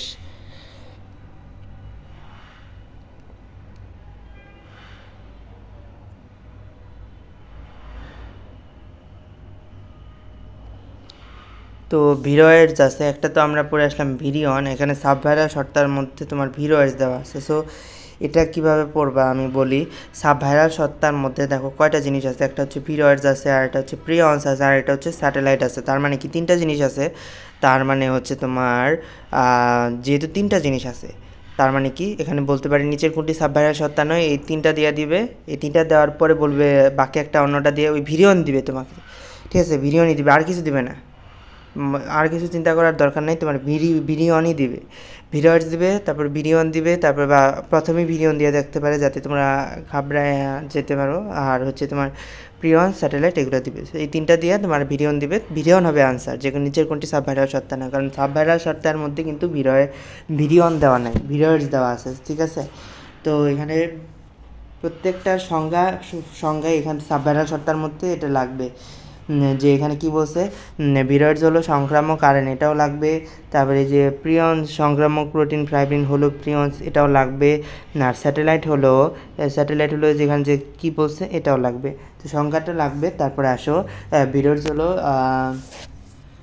ক্ষুদ্রতম ভাইরাস থেকেও কোনটি ক্ষুদ্রতম ভাইরাস থেকেও বহুগুণে ক্ষুদ্র কোনটি, এভাবে কিন্তু প্রশ্নটা আসা থাকে। তারপরে আসো নিচের কোনটি, যে হেপাটাইটিস ডি এর কারণ ভিরয়েড নারকেল গাছে তোমার ক্যারাং রোগ সৃষ্টি করে, এটা খুবই ইম্পর্টেন্ট। ক্যারাং রোগ যে সৃষ্টি করে এটা খুবই ইম্পর্টেন্ট। আরও কিছু রোগ আছে, আমি লিখে দিচ্ছি। সেটা হচ্ছে তোমার হাসান স্যারের বইতে পড়াচ্ছি, তোমার আলিম স্যারের বইতে আছে। কী আছে আলিম স্যারের বইতে, এই যে দেখো যে গোল আলুর স্পিন্ডল ফাইবার, এটা কোথায় লিখবো। আচ্ছা, এই যে পার্থক্যটা একই জিনিস, এখান থেকে কিন্তু অবশ্যই পড়বা। আমি এটার উপরে লিখে দিচ্ছি। তোমার এই যে গোল আলুর স্পিন্ডল টিউবার, গোল আলুর তোমার স্পিন্ডল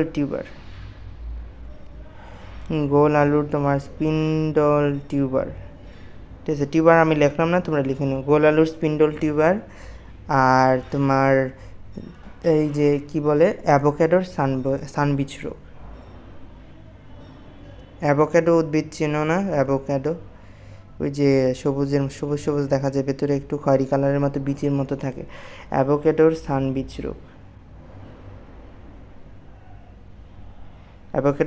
রোগ এগুলো কী দিয়ে হয়ে থাকে? এগুলো হচ্ছে তোমার ভিরয়েডস দিয়ে হয়ে থাকে। ঠিক আছে, ভিরয়েডস দিয়ে হয়ে থাকে। তো আসো এখন প্রিয়ন্সেও কিছু আছে, যেমন যে স্নায়ুতন্ত্রের কুরু এবং ক্রুজফেল্ড রোগ, এটা খুবই ইম্পর্টেন্ট। মানুষের কেন্দ্রীয় স্নায়ুতন্ত্রের কুরু এবং ক্রুজফেল্ড রোগ। ঠিক আছে, আর ভেড়া ছাগলের হচ্ছে স্ক্র্যাপি রোগ, আর এই যে ম্যাট কাউ রোগ। ঠিক আছে, ম্যাট কাউ রোগ। তারপরে হচ্ছে তোমার এই তিনটাই আছে প্রিয়ন্সদের সৃষ্ট, কুরু, ক্রুজফেল্ড রোগ, তারপরে আছে স্ক্র্যাপি আর ম্যাট কাউ রোগ। এই তিনটাই আছে, 3টা লাইনই পড়বা, তাহলেই হয়ে যাবে। তারপরে আসো স্যাটেলাইট ভাইরাস কাকে বলা হয়, এটা একটু পড়ে রাখো। শেষ। তো সাবভাইরাল সত্তাটাও খুবই ইম্পর্টেন্ট ছিল। সবই পড়ার চেষ্টা করবে, সাবভাইরাল সত্তা থেকে সবই পড়বা, কোনোটা বাদ দিবা না কিন্তু। আচ্ছা, ভাইরাসের গঠন থেকে আসো। ভাইরাসের গঠন থেকে আর কি মেনলি কিছু সিলেক্টিভ পড়লেই হয়ে যাবে, এখান থেকে কিছু নাই। এই যে টোবাকো মোজাইক ভাইরাস আমরা যেটা পড়ে আসলাম, তাই না? তো এখান থেকে কী বলছে, এটা ভাইরাসের প্রোটিন আবরণকে ক্যাপসিড বলে, আমরা পড়ে আসছি। তারপরে উপএককে ক্যাপসোমিয়ার বলে, এটাও পড়ে আসছি। তারপরে হচ্ছে ক্যাপসোমিয়ার কয়টা থাকে, এই যে এখানে এটা পড়বা। ক্যাপসোমিয়ার কয়টা থাকে? 2130 থেকে 2200টি ক্যাপসোমিয়ার থাকে। আর আমরা কি বলে ওটাতে ভিরিয়নে কয়টা পড়ে আসছি, আমরা কিন্তু ভিরিয়নে পড়ে আসছি 2000 থেকে 2130। আর এখানে কি বলা হয়েছে, এখানে 2130 থেকে 2200টি। তো মিল আছে কিন্তু, সো মিলাইয়াও পড়তে পারো। মিলাইলে কি হবে, মনেও থাকতে পারে, আবার মিলাইলে গুলায়ও ফেলাইতে পারো, ঠিক আছে? কিন্তু মনে রাখতে হবে দুইটা মিলাই, ঠিক আছে? নাহলে আবার আরেকটা ভুলে যাবে। আচ্ছা, এখানে আসো প্রতিটি ক্যাপসুমিয়ারে 158টি অ্যামাইনো অ্যাসিড থাকে, এটা খুব ইম্পর্টেন্ট। তারপরে আসো আরএনএ সূত্রটি 65টি নিউক্লিওটাইড দ্বারা গঠিত, এটার থেকে এই যে এটা বেশি ইম্পর্টেন্ট। ওজন হিসাবে তোমার 95 প্রোটিন, এটা খুব ইম্পর্টেন্ট। তারপর আসো প্রত্যেকটি প্রোটিন সাব ইউনিটের আণবিক ওজন, এটা একটু পয়রো, কিন্তু যেগুলো দাগাই দিয়েছি ওগুলো থেকেই আসবে আর কি। আর এই যে দৈর্ঘ্য প্রস্থের, এটা তো বললামই না, দৈর্ঘ্য প্রস্থের প্রায় 17 গুণ, এটা খুবই ইম্পর্টেন্ট। আর হচ্ছে আর কিছু না, আর সব দেওয়াই আছে, আর সব কিছু অত লাগে না। আচ্ছা ঠিক আছে, কিন্তু 158টা খুবই ইম্পর্টেন্ট, আর এই ক্যাপসুমিয়ারটা খুবই বেশি ইম্পর্টেন্ট। আর হচ্ছে ফাজ কি বলছে, ফাজের এখানে আসো। ফাজ হচ্ছে একটি গ্রিক শব্দ যার অর্থ হলো টু ইট বা ভক্ষণ করা। ফাজ মানে কি, যে ব্যাকটেরিয়াকে ধ্বংস করে। ফাজের আরেকটা নাম কি ছিল, ব্যাকটেরিয়া ফাজ। ও ব্যাকটেরিয়া ফাজের আরেকটা নাম কি ছিল, ফাজ। তো এই যে এটা খুবই ইম্পর্টেন্ট যে দ্য হেরিলিফেলিক্স ভাইরাসকে তোমার ব্যাকটেরিয়াফাজ বা ব্যাকটেরিয়াফাজ ভাইরাস হিসেবে অভিহিত করেন। বিজ্ঞানী টোট ব্যাকটেরিয়াফাজ ভাইরাস তথা টি2 আবিষ্কার করেন, ঠিক আছে? একটা নামকরণ করেন একজন, আর তোমার আবিষ্কার করে আরেকজন, ঠিক আছে? আবিষ্কার করে একজন, নামকরণ করে আরেকজন। তো টোট যিনি আবিষ্কার করেন তিনিই হচ্ছে বেশি আর কি ভূমিকা নিভাইছে না। তো তার নামটাও দেখো টি, আর টি2-র নামেও দেখো টি। তো এটা আর কি এইভাবে মনে রাখতাম আমি। আর হেরিলিফেলিক্স হচ্ছে, হেরিলিফেলিক্সের সাথে তোমার টি এর কোনো সম্পর্ক নাই, তার মানে সে কী করছে, সে হচ্ছে নামকরণ করছে। আচ্ছা নেক্সট স্লাইডে আসো। তো এখানে হচ্ছে তোমার টি2 ব্যাকটেরিওফাজ, এখানে কি বলছে, এটা হচ্ছে তোমার সর্বাধিক পরিচিত ভাইরাস, ঠিক আছে? এর গঠন সম্বন্ধে তোমার অপেক্ষিত ভালোভাবে জানা গেছে। আর টি2 ভাইরাসের তোমার দেহকে দুটি প্রধান অংশে ভাগ করা চলে, যেমন একটি মাথা এবং একটি লেজ। মাথার লেজ তো দেখাই যেতেছে, যারা তোমরা এটা পড়ছো তারা তো তোমরা জানোই, তাই না? যে মাথায় যে একটা মাথা দেখা যাচ্ছে, একটা লেজ দেখা যাচ্ছে, তাই না? এটা এখান থেকে মাথা লেজ আর কি, এগুলো সবই আর কি তোমার সৃজনশীলের জন্য ইম্পর্টেন্ট। আর তোমার হচ্ছে মাথার মধ্যে আসে, এখন মাথা খাই। মাথায় কি বলছে তোমার, এই যে এর দৈর্ঘ্য, এটা খুবই লাগে। এর দৈর্ঘ্য, আগেরটার কিন্তু দৈর্ঘ্য আমি পড়তে বলি নাই, কিন্তু এটার দৈর্ঘ্য পড়তে বলতেছি, মানে এটার দৈর্ঘ্যের দরকারি মানে প্রয়োজনীয়তা আছে। আর এখানে আসো, এই যে দ্বিসূত্রক একটি রিং আকৃতির তোমার ডিএনএ থাকে, রিং আকৃতির তোমার একটি ডিএনএ অণু থাকে পেঁচানো অবস্থায়। এখানে রিং আকৃতির মতো দেখা যাইতেছে না, কিন্তু হচ্ছে তোমার আলিম স্যার বা আজিবর স্যারের বইতে যদি তোমরা পড়ে থাকো তাহলে দেখবে এখানে রিংয়ের মতোই আঁকানো আছে। এখানে আর কি অন্যরকমভাবে আঁকা আছে, যাই হোক। এখানে দেখো 60,000 জোড়া নিউক্লিওটাইড দিয়ে তোমার ডিএনএ গঠিত, এটাও খুব ইম্পর্টেন্ট। এই কতটি নিউক্লিওটাইড দিয়ে তোমার ডিএনএ অনুগঠিত। আর তারপর ডিএনএর দৈর্ঘ্য এটা লাগে না। আর কিন্তু এই যে ক্যাপসোমিয়ারের সংখ্যা 2000, আগেরটাতে বললাম আমরা হচ্ছে তোমার 2130 থেকে 62টি, এখানে আছে তোমার ক্যাপসোমিয়ারের সংখ্যা 2000। আর জিন থাকে কয়টা, একটা খুবই ইম্পর্টেন্ট কোয়েশ্চেন, যে জিন থাকে 150টা জিন থাকে। আর তোমার টি2 ফাজের ডিএনএ হচ্ছে তোমার মোট ওজনের প্রায় 50%। ডিএনএর ওজন দেখছো, ডিএনএ ওজন কত, এখানে খুবই ওজন আর কি। আর মাথার পেছনে সরু অংশটির নাম হচ্ছে লেজ। লেজের দৈর্ঘ্যটা লাগে না, আমি পড়তে বলবো না, তুমি চাইলে পড়তে পারো। আর এখানে আসো যে এই যে তোমার একটি বেস প্লেট থাকে, তোমার 6টি যে স্পর্শক তন্তু থাকে, এটা খুব ইম্পর্টেন্ট। স্পর্শক তন্তু কয়টা থাকে, 6টা থাকে। দেখো তুমি গুণে দেখো, স্পর্শক তন্তু বলছে না এখানে, তুমি গুণে দেখো, এই যে 1 2 তোমার 3, এই যে 4, এই যে 5, তারপরে এই যে 6। তাহলে 1 2 3 4 5 6 হয়ে গেল 6টা। এই ছবি দেখেই মনে থাকবে এটা। আর এখানে আসো তোমার কোভিডের কথা, এটা আগে ছিল না, কোভিডের পর থেকে আর কি এটা অ্যাড করছে, যাই হোক। এখান থেকে কি পড়বা, এখান থেকে হচ্ছে তোমার এই সৌরকিরণযুক্ত মুকুটের মতো এটা পড়বা, যে ক্রাউন লাইক, এটা হচ্ছে ল্যাটিন অর্থ করোনা মানে হচ্ছে মুকুট। বৃহৎ ভাইরাস কণাকে করোনা ভাইরাস বলা হয়। আচ্ছা যাই হোক, এখান থেকে কিলো বেস, এটা কী বলছে, দরকার নেই এটা। আর এই যে এই বৈশিষ্ট্যগুলো পড়বা, যেমন অখণ্ডিত, গোলাকার, একসূত্র, বৃহত্তম, এগুলা পড়বা, ঠিক আছে। আরএনএ ভাইরাস, বৃহত্তম আরএনএ ভাইরাস, এটা পড়বা। আর তিনটি ভাইরাস হচ্ছে জুনোটিক ভাইরাস হিসেবে পরিচিত, আর হচ্ছে আরেকটা জুনোটিক না তার মানে। আর নভেল করোনা ভাইরাস বলতে কী বোঝে, এগুলো রিডিং দিবা, ঠিক আছে। বা থাক, পড়ারও দরকার নেই এখানে। করোনা এখন আনইম্পর্টেন্ট টপিক হয়ে গেছে, তোমরা জানো, তাই না? করোনা কি এখন আর আছে? করোনা যখন ছিল তখন ইম্পর্টেন্ট টপিক ছিল, কিন্তু এখন নাই, ইম্পর্টেন্টও না এটা। আচ্ছা, তারপরে আসো এখান থেকে যে অ্যান্ডেমিক, তোমার এপিডেমিক, প্যান্ডেমিক, এগুলো যে বলছে এটা খুব ইম্পর্টেন্ট, আর এটার উদাহরণটা ইম্পর্টেন্ট, মার্স। আর এই যে অ্যাপিডেমিকের উদাহরণে আছে তোমার ইবোলা, আর প্যান্ডেমিকের উদাহরণ আছে আমাদের করোনা। আর অ্যান্ডেমিক কী বলছে, একটা সংকীর্ণ অঞ্চল। আমি যদি এখানে বুঝাই, ওই যে তোমরা আঁকাইছো না, তোমাদের হচ্ছে কী বলো ওটাকে, ভেন চিত্রের মতো আর কি অনেকটা। এটা দেখো, এটা হচ্ছে তোমার অ্যান্ডেমিক, এটা নিয়ে যেটা সেটা হচ্ছে তোমার এপিডেমিক, আর এটার পুরাটা নিয়ে যেটা সেটা হচ্ছে তোমার প্যান্ডেমিক। কী বলছে, একটি সংকীর্ণ অঞ্চল যদি বলে সেটাকে বলা হয় অ্যান্ডেমিক, আর বিস্তীর্ণ অঞ্চল বললেই তোমার এপিডেমিক। আর যদি অধিকাংশ দেশ বলছে, এখানে কিন্তু অঞ্চল বলছে দুইটাতে, আর এটাকে কিন্তু দেশও বলছে, ঠিক আছে। সো দেশ বললেই সেটা প্যান্ডেমিক। যদি সংজ্ঞা আকারে আসে, সংজ্ঞা আকারে আর কি কখনো আসে না, এই উদাহরণ দিয়েই দেয় আর কি বেশিরভাগ ক্ষেত্রে। তো উদাহরণগুলো পড়বা, তাহলেই হয়ে যাবে।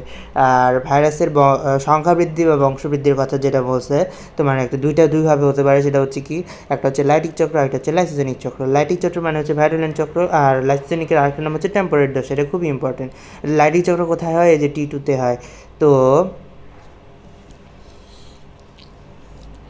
T2-তে যে হয়, তোমার এই যে দেখো, একটু আগে স্টেরিওচার কোলাই আমরা পড়ে আসলাম না, যে কোষে T2 ব্যাকটেরিয়া ফাজ তোমার হচ্ছে তোমার লাইটিক চক্র মানে কি বলে, এটাকে ধ্বংস করে। স্টেরিওচার কোলাই ব্যাকটেরিয়া হচ্ছে তোমার T2 ব্যাকটেরিয়া ফাজ ধ্বংস করে।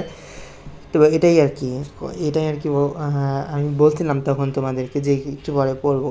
তো এটাই আর কি ওই পড়া, যে প্রক্রিয়ায় ফাজ ভাইরাস পোষক ব্যাকটেরিয়া কোষে প্রবেশ করে বংশবৃদ্ধি সম্পন্ন করে। আর এটাই আর কি, এর সংখ্যাটা আর কি তোমার সৃজনশীলের জন্য লাগে সংযুক্তি বা পৃষ্ঠলগ্নি ভবন। আচ্ছা, এখানে কিছু আছে তোমার, যেমন কী বলে এটাকে, মানে ধাপ আছে, ধাপগুলো ইম্পর্টেন্ট। বলবে যে নিচের কোনটি তোমার লাইটিক চক্রের ধাপ নয়, এভাবে প্রশ্নগুলো আসবে। ধাপগুলা মানে ইংরেজি নাম সহ পড়বা, সংযুক্তি বা পৃষ্ঠলগ্নি ভবন, এগুলা, ঠিক আছে। তারপরে আসো নেক্সট স্লাইডে আসো, আরও 5টা ধাপ আছে, আরও 4টা ধাপ আছে। তো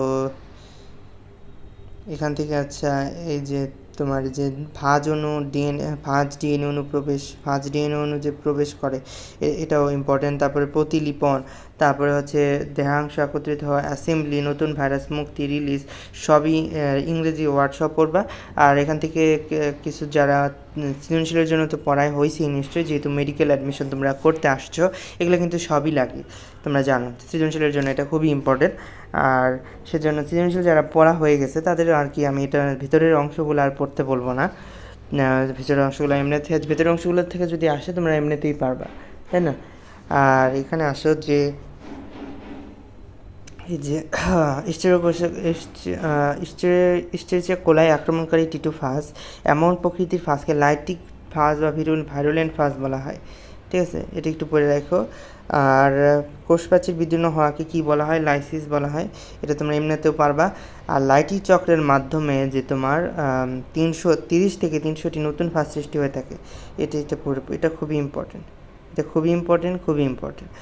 আর লাইসোজেনিক চক্র কাদের হয়ে থাকে, ল্যামডা ফাজের হয়ে থাকে, P1 ফাজ, M13 কলি ফাজ আমরা পড়ে আসলাম, কিন্তু M13 কলি ফাজ ওই যে ডিএনএ একসূত্রক ব্যতিক্রম ছিল, যেটা কোরিলেশন করে পড়তে হবে, ঠিক আছে। তো এখানে ধাপগুলা কি যে ডিএনএ অনুপ্রবেশ আগেরটার মতোই, এখানে আবার সংযুক্তি করছে, এখানে কিন্তু আলাদা ব্যতিক্রম আছে। আবার নেক্সট স্লাইডে এখানে কি বলছে তোমার, এখানে দুইটাই দিছে। সো এখান থেকে কিন্তু মনে রাখা এটা ইজি বেশি। সো একটা মনে রাখবা, আর আরেকটা দিয়ে তোমরা মনে রাখবা, যে একটা মনে রাখলেই তো পরে বাকিগুলো অমিল হলে ওইটাই আর কি আনসার। তো ব্যাকটেরিয়ার ডিএনএর সাথে সংযুক্ত ফাজ ভাইরাসকে ডিএনএটিকে প্রোফাজ বলা হয়, এটা খুবই ইম্পর্টেন্ট। তারপরে আসো যে লাইসোজেনিক ভাইরাস কেবল ব্যাকটেরিয়ার ফাজেসে সীমাবদ্ধ থাকে না, প্রাণী ও মানুষকে আক্রমণ করতে পারে। লাইসোজেনিক ভাইরাস কেবল ব্যাকটেরিয়া ও ফাজেসে সীমাবদ্ধ থাকে না, প্রাণী মানুষকে আক্রমণ করতে পারে। তার মানে লাইসোজেনিক ভাইরাস যেগুলো আছে আমরা যেগুলো পড়ে আসলাম সেগুলো হচ্ছে তোমার মানে ব্যাকটেরিয়া ফাজেসে সীমাবদ্ধ থাকে না, প্রাণী ও মানুষকে আক্রমণ করতে পারে, মানে হচ্ছে ইমার্জিং ভাইরাসের মতো আর কি অনেকটা। তো এখানে কি বলছে, হারপিস সিমপ্লেক্স ভাইরাস একটি হচ্ছে তোমার এরকম ভাইরাস, মানে এরকম একটা উদাহরণ দিছে। তো আর কি এখানে আবার লাইটিক চক্র লাইসোজেনিক চক্রের মধ্যে পার্থক্য দিছে, এটা রিডিং দিবা। ভাইরাসের অর্থনৈতিক গুরুত্বের কথা বলছে, অপকারিতা আগে বলছে, তারপরে আবার মানে কি বলছে এখানে এইডস রোগের কারণে হচ্ছে এখানে হচ্ছে সবই রিডিং দিবা আর কি। এখান থেকে আর কি পড়াটা শুরু। এইডস রোগের কারণ হিসেবে তোমার বিজ্ঞানীগণ ভাইরাসকে দায়ী করেছেন, এটা আমরা সবাই জানি। তো নেক্সট স্লাইডে আসো। আর এই যে তোমার এইডসের পূর্ণরূপ যেটা, এটা খুবই ইম্পর্টেন্ট। এইডসের পূর্ণরূপ, এইচআইভির পূর্ণরূপ, এটা খুবই ইম্পর্টেন্ট, এই দুইটা পড়বা। আর হচ্ছে এখান থেকে ইবোলা ভাইরাসের কথা বলছে। ইবোলা ভাইরাসের কী জিনিস আমরা একটু দেখি। ইবোলা ভাইরাসের এই যে ইবোলা ভাইরাস হচ্ছে এই ঘটনাটা পড়বা, ঘটনাটা ইন্টারেস্টিং আছে, ঘটনাটা এমনিই মনে থাকবে যদি পড়ো। আর ইবোলা ভাইরাসের আক্রমণে দেহের কোষ ফেটে যায়, ঠিক আছে, দেহের কোষ ফেটে যায়। তোমরা অনেক সময় ফেসবুকে দেখবা যে ইবোলা ভাইরাস হয়েছে, ওটার তোমার পোস্ট দিছে, সাহায্য চাইতেছে, এরকম অনেক দেখবা যে তাদের কিন্তু এই যে মানে দেহের কোষ ফেটে যায়। তো এই যে প্রথম কঙ্গো ইবোলা নদীর তীরে হয়েছিল, তাই হচ্ছে আফ্রিকার কঙ্গোর ইবোলার তীরে, ওই আফ্রিকাতেই সব কিছুর উৎপত্তি ওইখানেই হয়, সব অসুখ বিসুখের উৎপত্তি চীন আর হচ্ছে আফ্রিকা থেকেই আসে। ইবোলা ভাইরাস একসূত্রক আরএনএ দ্বারা গঠিত। আফ্রিকার জায়ার ইবোলা ভাইরাসের আক্রমণের কারণে মহামারী দেখা গেছিলো। তারপরে হচ্ছে এই যে নাক, চোখ, কান, গলায় রক্তক্ষরণ হয়। তারপর উক্ত নাম অনুসারে ইবোলা ভাইরাস স্পর্শের মাধ্যমে আক্রান্ত হয়, তার মানে কি সংক্রামক ব্যাধি, করোনার মতো, ঠিক আছে। আর জিকা ভাইরাসের কথা, জিকা ভাইরাস একটি ফ্ল্যাবি ভাইরাস, এটা খুবই ইম্পর্টেন্ট। ফ্ল্যাবি রেডিকোটের আরএনএ ভাইরাস, তার মানে আরএনএর মধ্যে পড়তেছে যে ভিভিএটিটির মধ্যে তো জিকা পড়ে নাই, জিকা তো জেড দিয়ে, তাই না। তারপরে আসো যে বানরের রক্ত থেকে মানুষের দেহে তোমার হচ্ছে গেছে, তার মানে কি এটা হচ্ছে একটা ইমার্জিং ভাইরাস, তাই না। বানরের রক্ত থেকে মানুষের দেহ থেকে পৃথক করা হয়েছে। আর তার মানে হচ্ছে জিকা ফরেস্টের রেসাস বানরের দেহে তোমার এটা প্রথম পাওয়া গেছে, প্রথম ধরা পড়ছে জিকা ফরেস্টে পাওয়া গেছে দেখে যাচ্ছে তোমার, এটার নাম হচ্ছে জিকা ভাইরাস। ওগান্ডার ভাষায় জিকা অর্থ হচ্ছে তোমার ওভারগ্রোন, এটাও লাগে। তারপরে হচ্ছে অ্যাডিস এইচএফটি আর এডিস কার মাধ্যমে ছড়ায়, এটাও খুবই ইম্পর্টেন্ট। তারপরে আসো যে এটা যদি গর্ভবতী নারীদের এটা হলে শিশু অপেক্ষাকৃত ছোট আর অপরিণত মস্তিষ্ক নিয়ে জন্মায়, এটাকে বলে মাইক্রোসেফালি, ঠিক আছে। তো জিকা সংক্রমণের ঝুঁকিতে থাকা এলাকাগুলোর মধ্যে সবচেয়ে এগিয়ে রয়েছে দক্ষিণ আমেরিকার দেশগুলো। আচ্ছা, এটা দরকার নাই। নিপা ভাইরাসের কথাটায় আসো। এটা হচ্ছে নিপা ভাইরাস হচ্ছে প্যারামাইক্সোভাইরিডি পরিবারভুক্ত একটি আরএনএ ভাইরাস, এটাও আরএনএ ভাইরাস। এটার হচ্ছে আর গণনাম হচ্ছে হেনিপা ভাইরাস, ঠিক আছে। 1999 সালে মানুষের শুকরের মাধ্যমে ছড়াইছে। শুকরের খাবার খায় না, আর এই বাদুড় হচ্ছে এই ভাইরাসের বাহক কাঁচা খেজুর রসের মাধ্যমে। সেজন্য হচ্ছে তোমার ওই শীতকাল আসলে এই তোমরা হয়তো পেপার, তো এখন তোমরা পড়ো না, পেপারে দেখবা যদি পড়ে থাকো যে নিপা ভাইরাস থেকে মানে সতর্ক করতেছে পেপারের মাধ্যমে যে কাঁচা খেজুরের রস খাইতে মানা করতেছে আর কি। আর এই যে এটা হচ্ছে শ্বসন জটিলতায় হচ্ছে পশু পাখির মৃত্যু ঘটে। আর এখানে এখানে এটা ইম্পর্টেন্ট না। বার্ড ফ্লু কি বলছে, একটি ভাইরাসজনিত রোগ। এখানে বার্ড ফ্লুর যে ইনফ্লুয়েঞ্জা, এভিয়ান ইনফ্লুয়েঞ্জা যেটা H5N1, এটা সহ পড়তে হবে, H5N1। আর এই সোয়াইন ফ্লু দেখো H5N1 এবং H1N1 এই দুইটা সহই হয়।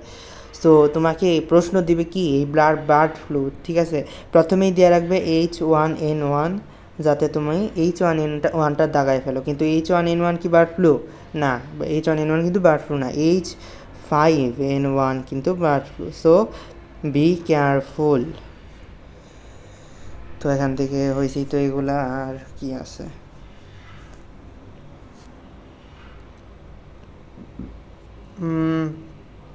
এখান থেকে এত কিছু ইম্পর্টেন্ট না এগুলো আর কি।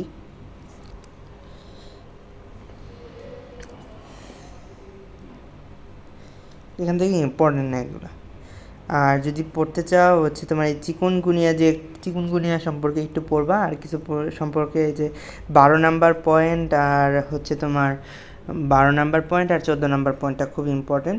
12 আর 14টা পড়ে রাখলেই আমার মতে হয়ে যাচ্ছে। এখন 12 নাম্বার পড়বা আর 14 নাম্বার পড়লেই হয়ে গেছে। 12 নাম্বার 14 নাম্বার রিডিং দিবা। আর এখান থেকে 12 নাম্বার কিন্তু খুব ইম্পর্টেন্ট, এমসিকিউ অহরহ বানানো যায়। 14 নাম্বার থেকেও ইম্পর্টেন্ট আছে, এখান থেকেও এমসিকিউ আসে। তো নেক্সট স্লাইডে আসো, এখান থেকে কি বলছে, এখান থেকে হচ্ছে তোমার কিসের চিকিৎসা দিছে এগুলা, মানে কোভিডের চিকিৎসা দিছে এগুলা, ঠিক আছে। এগুলো আমার কাছে অতটা ইম্পর্টেন্ট লাগে নাই, কিন্তু তোমরা হচ্ছে এই যে বিভিন্ন ভ্যাকসিনের নাম দিছে না, এগুলো যে তোমার আবার প্লাজমা থেরাপির নাম দিছে, টিকার নাম দিছে, ঠিক আছে। এগুলো খুবই একটু পড়ে রাখো, এগুলো খুবই ইম্পর্টেন্ট না, খুবই কম ইম্পর্টেন্ট। সংক্রমণ পরীক্ষা, এই সংক্রমণ পরীক্ষা করতে কী লাগে, আরটিপিসিআর, এটা খুবই important. Reverse transcript test, reverse transcript test, PCR পরীক্ষা, reverse transcription polymerase chain reaction, এটা হচ্ছে ফুল ফর্ম। আর ওয়ার্ল্ড হেলথ অর্গানাইজেশন প্যান্ডেমিক, আচ্ছা এটা দরকার নাই। হিউম্যান হারপিস ভাইরাসিস, এটি হচ্ছে র্যাডিনোগনের ডিএনএ ভাইরাস, এটি ক্যাপোসিসার্কোমা রোগ হয়, এটা দিয়ে হিউম্যান হারপিস ভাইরাস দিয়ে ক্যাপোসিসার্কোমা রোগ হয়, হচ্ছে এইচআইভি ভাইরাসের রোগীদের ত্বক ক্যান্সার রোগ হয় আর কি। আর ভাইরাসের উপকারিতা কী বলছে, ভাইরাসের উপকারিতা খুবই ইম্পর্টেন্ট আছে। এখান থেকে তোমার পড়তে হবে, তোমার আমি দাগাই দিচ্ছি কোনটা বেশি ইম্পর্টেন্ট। এই যে এই 3 নাম্বারটা খুবই ইম্পর্টেন্ট, কলেরা, টাইফয়েড, আমাশয় ইত্যাদি রোগের ওষুধ তৈরিতে ব্যাকটেরিওফাজ ভাইরাস ব্যবহার করা হয়। যেহেতু 3টা এখানে আসবে যে কোনটার ওষুধ তৈরিতে ব্যাকটেরিওফাজ ভাইরাস ব্যবহার করা হয় না, কলেরা, টাইফয়েড, আমাশয় দিবে, তারপরে বলে দিবে জন্ডিস বা তোমার পলিও, এরকম বলে দিতে পারবে। এটা কিভাবে মনে রাখবা, এটা মনে রাখবা হচ্ছে তোমরা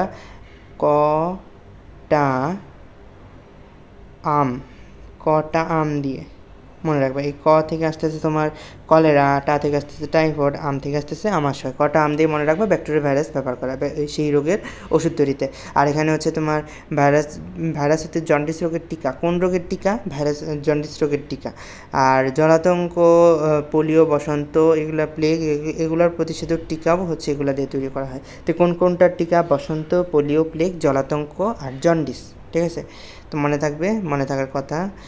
আর হচ্ছে তোমার ক্ষতিকারক ব্যাকটেরিয়া নিয়ন্ত্রণে ভাইরাস, এটা তো আমরা সবাই জানি। তারপরে কীটপতঙ্গ নাশক হিসেবে প্রয়োগ করা হচ্ছে। তারপরে এগুলো রিডিং দিবা আর কি তোমার, ঠিক আছে। তোমার বলবে যে নিচের কোনটি তোমার ভাইরাসের উপকারিতা নয়, এরকম দিয়ে দিতে পারে। এইখানকার যে কোনো 3টা দিয়ে আর একটা বাইরে থেকে দিবে। তারপরে আসো টিউলিপ ফুয়েল, এটা খুবই ইম্পর্টেন্ট। ব্রোকেন টিউলিপ কার দ্বারা হয়ে থাকে, ভাইরাসের দ্বারা হয়ে থাকে। আবার খরগোশ নিধনেও সাহায্য করে, যে এটা খুবই ইম্পর্টেন্ট। এটা কী করে, মিক্সো ভাইরাসের সহায়তায় খরগোশ নিধন করে, এটা খুব ইম্পর্টেন্ট। আচ্ছা নেক্সট স্লাইডে আসো, এখান থেকে আর কি আবার কিছু দেওয়া রাখছে যত সব। আচ্ছা ইন্টারফেরন ভাইরাসকে নিষ্ক্রিয় করতে পারে, এটা খুব ইম্পর্টেন্ট। হ্যাঁ এটা ইম্পর্টেন্ট আছে। যে কি বলছে, ইন্টারফেরন একটি অ্যান্টিভাইরাস ড্রাগ, এটা হচ্ছে ইন্টারফেরন ভাইরাসকে নিষ্ক্রিয় করতে পারে। ভাইরাস দেহে কোনো মেটাবলিজমের ব্যবস্থা নেই, তাই অ্যান্টিবায়োটিক দিয়ে এটি প্রতিরোধ করা যায় না। কিছু ভাইরাল এনজাইমকে অ্যান্টিভাইরাল ওষুধ দিয়ে ব্যবহার করা শুরু আছে, ঠিক আছে। ওটা ইম্পর্টেন্ট না, ইন্টারফেরনটাই ইম্পর্টেন্ট ছিল, যেটা দাগাইছি সেটুকু পড়লেই হয়ে যাবে। তারপরে এখানে আসো যে উদ্ভিদ ও প্রাণীদের রোগ সৃষ্টিকারী কয়েকটি ভাইরাস, এই যে এটা খুব ইম্পর্টেন্ট। এখান থেকে কী দিবে তোমাদের আমি বলি, এখানে মোজাইক রোগ দিছে না, এই যে তামাকের মোজাইক রোগ, সিমের মোজাইক রোগ আর গোল আলুর মোজাইক রোগ। এখানে 3টা মোজাইক রোগ দেওয়া আছে না, এই 3টা মোজাইক রোগ দিয়ে তোমার খেলা খেলবে। কী খেলবে, যে নিচের কোন উদ্ভিদে তোমার মোজাইক রোগ হয় না, এই 3টা দিবে। তামাক দিবে, সিম দিবে, গোল আলু দিবে, আর একটা এই যেখান থেকে দিবে যে ধান দিতে পারে বা কলা দিবে বা টমেটো দিবে। কিন্তু ধান, কলা, টমেটোর কিন্তু এগুলো রোগ হয় না। ধান, কলা, টমেটোর কী রোগ হয় এটা আলাদাভাবে পড়তে হবে। কী রোগ হয়, টমেটোর হচ্ছে বুশিটেন্ট হয়, ধানের টুংরো রোগ হয় এবং কলার বাঞ্চিটপ রোগ হয়। এটা খুব ইম্পর্টেন্ট, পড়ে রাখবা। এইগুলো পড়তে হবে না, এগুলো পড়তে হবে না, ঠিক আছে। এগুলো পড়তে হবে না, কিন্তু এই যে সৃষ্ট রোগের নামগুলো পড়লেই হয়ে যাবে। এই প্রাণীদেহে রোগ সৃষ্টিকারী উদ্ভিদ থেকে আমি একটু দাগাই দেই। আমি যদি বলি এই যে র্যাবিস ভাইরাসটা পড়বা, জলাতঙ্ক, এই ভেরিওলা ভাইরাস, গুটি বসন্ত, ভ্যারিসোলা জোস্টার এই জলবসন্ত আর এই এটা এটা এটা পড়বা। আর হচ্ছে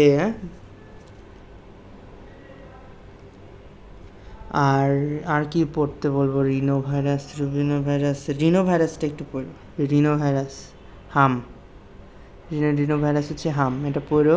ইনফ্লুয়েঞ্জা, হারপিস, এগুলো আর এগুলো দেখো একই কথা বলছে।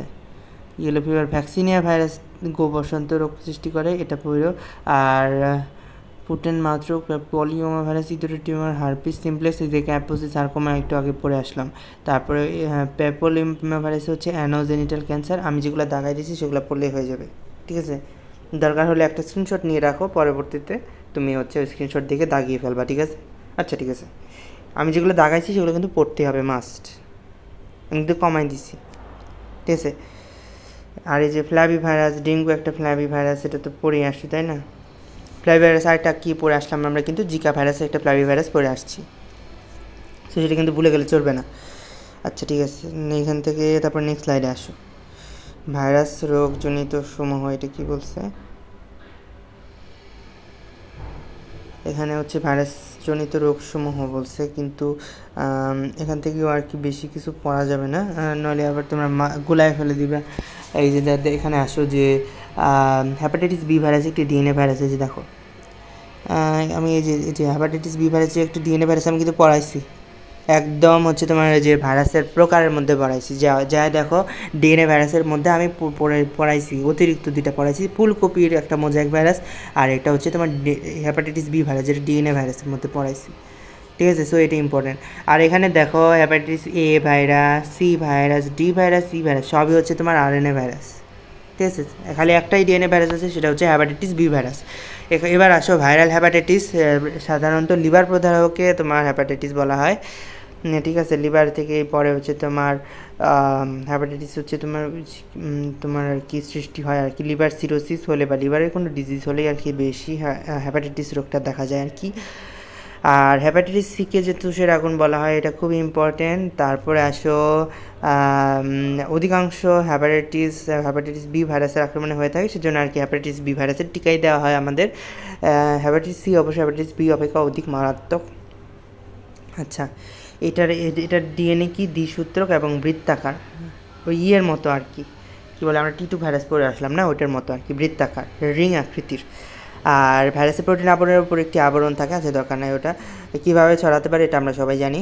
আর ভাইরাসের এখানে কি বলছে, আরএনএ ভাইরাস এখানে একটু পড়বা, এই অ্যান্টেরো ভাইরাস, তারপরে হ্যাপার ডিএনএ ভাইরাস, ফ্ল্যাবি ভাইরাস, তারপরে অসম্পূর্ণ ভাইরাস, ক্যালিসি ভাইরাস, এগুলো পড়বা, ঠিক আছে, এগুলো পড়বা।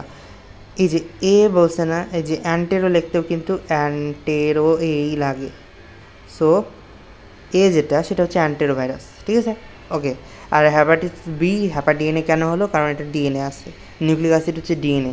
আর সি এটা পরে আসি, আর হচ্ছে DNA virus, hepatitis D virus যেটা, এটা অসম্পূর্ণ কেন, এটা হচ্ছে অসম্পূর্ণ ভাইরাস এর জন্য বলা হয়েছে। হ্যাপাটাইটিস ডি ভাইরাস কখনো একা একা বডিতে পারসিস্ট করতে পারে না, হ্যাপাটাইটিস ই ভাইরাস হলে সেটার সাথে হ্যাপাটাইটিস ডি ভাইরাসটা হয়, সেজন্য হচ্ছে এটা অসম্পূর্ণ ভাইরাস, কোনো পূর্ণাঙ্গ ভাইরাস নয়, হ্যাপাটাইটিস ই ভাইরাসের সাথে সংযোগ সম্পন্ন।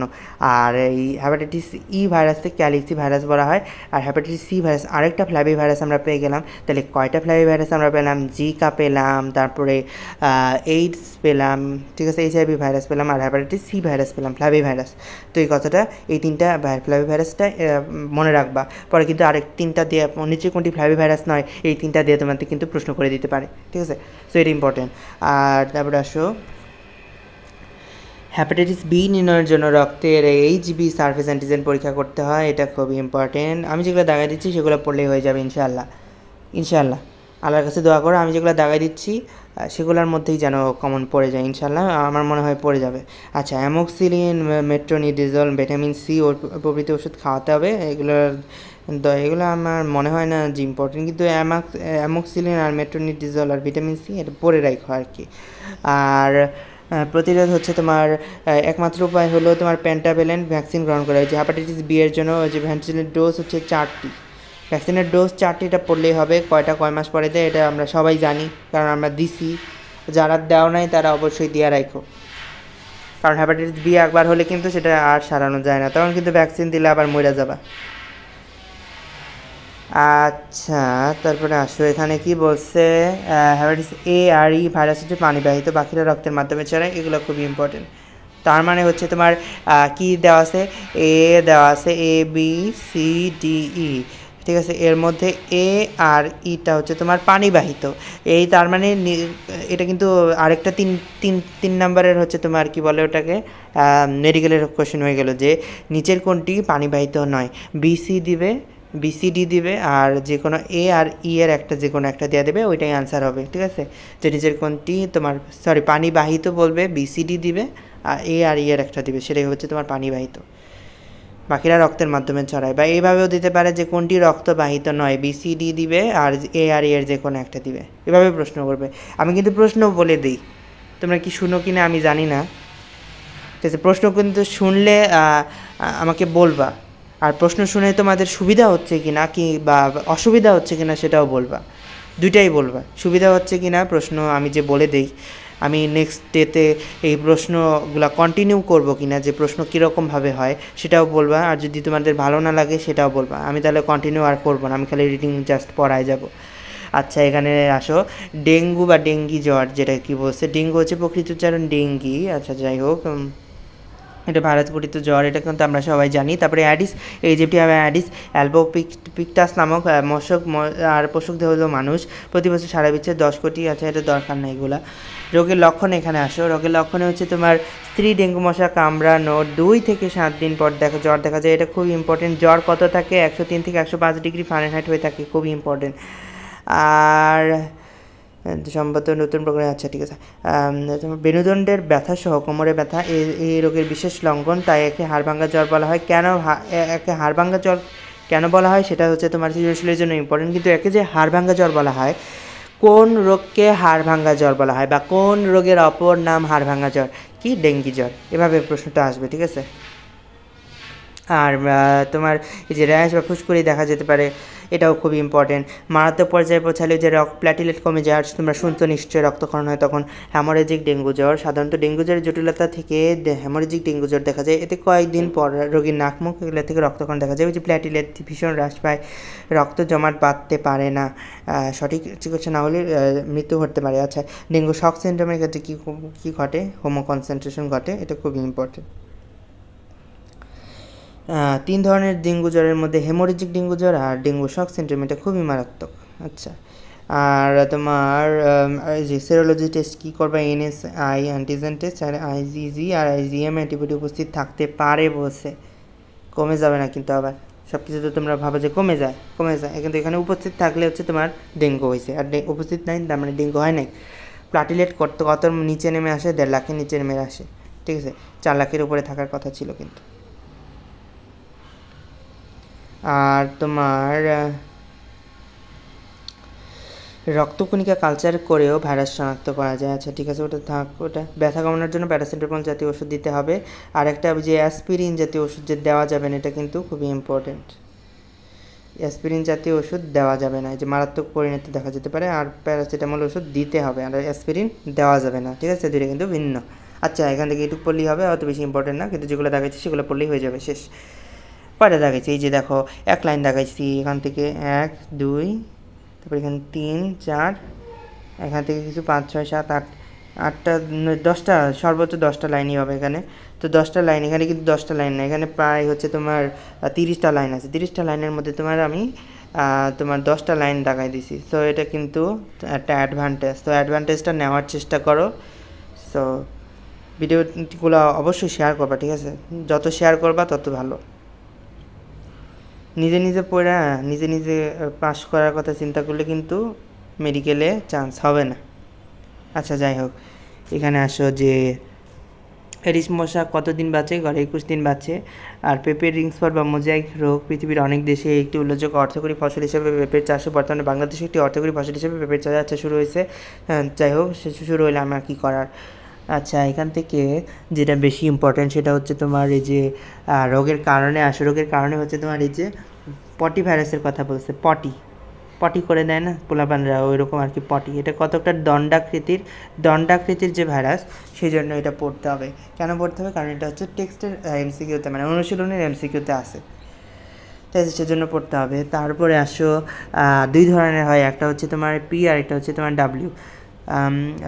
এর মধ্যে হচ্ছে পি দিয়ে হচ্ছে তোমার রিং স্পট রোগ হয়, আর ডাব্লিউ দিয়ে তার মানে রিং স্পট হয় না, ঠিক আছে। আর জাপ পোকা, সাদামাছি, মেলোনেফিট, পিচ অ্যাফিড দ্বারা হচ্ছে তোমার পেঁপে গাছে পেঁপের রিং স্পট রোগের ভাইরাস সংক্রমিত হয়। কোনো আক্রান্ত উদ্ভিদ থেকে জাপ পোকা খাদ্য গ্রহণ করলে 15 সেকেন্ডের মধ্যে ভাইরাস পোকার দেহে চলে আসে এবং সাথে সাথে কোনো সুস্থ উদ্ভিদে বসলে উহা ভাইরাস দ্বারা সংক্রমিত হয়ে যায়। আচ্ছা, এখান থেকে বেসিক পড়া, এটা পড়তে হবে না। আর এই যে বৃত্তাকার দাগের প্রকৃতি দেখা যায় সেটা কীরকম, কেন্দ্রাভিমুখী, এটা বললেই হয়ে যাবে। আর ফলন শতকরা 90% পর্যন্ত হ্রাস পেতে পারে, এটাও কখনো কখনো দেয়, অত ইম্পর্টেন্ট না। আচ্ছা, এখান থেকে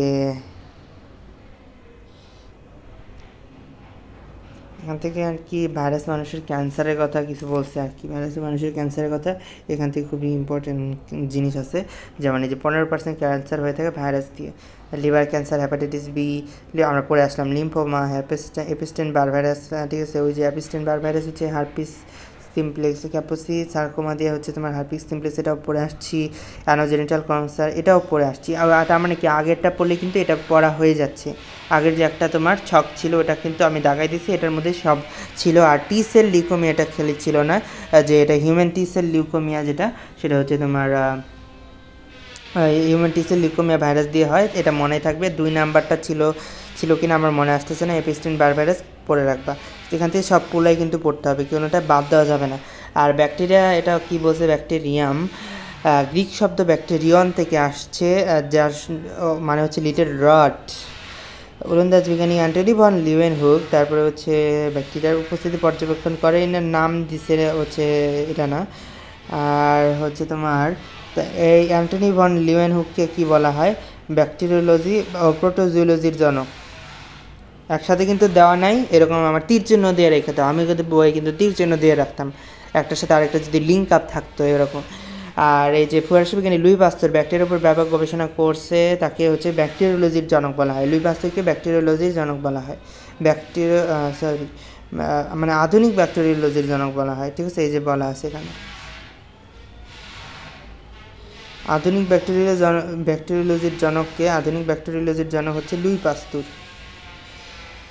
ঠিক আছে। আধুনিক ব্যাকটেরিওলজির জনক হচ্ছে লুই পাস্তুর। আর রবার্ট কক কী করছে, যক্ষা রোগের জন্য মাইক্রোব্যাকটেরিয়াম টিউবারকুলোসিস, যক্ষা রোগের ভাইরাসের মানে ব্যাকটেরিয়ামের নামকরণ করছে। আর যতগুলো কোষ আছে তার থেকে 10 গুণ ব্যাকটেরিয়া আছে, এটা খুব ইম্পর্টেন্ট। তারপরে বলছে কি আর কি আছে এখান থেকে, মেথিসিলিন রেজিস্ট্যান্ট স্টাফাইলোকক্কাস অ্যাওরিয়াস নামক ব্যাকটেরিয়ার সংক্রমণে হচ্ছে এইডসের সংক্রমণে যত মানুষ মারা যায়, আচ্ছা দরকার নেই এটা। তারপরে হচ্ছে ব্যাকটেরিওলজি, আচ্ছা এখান থেকে দরকার নেই।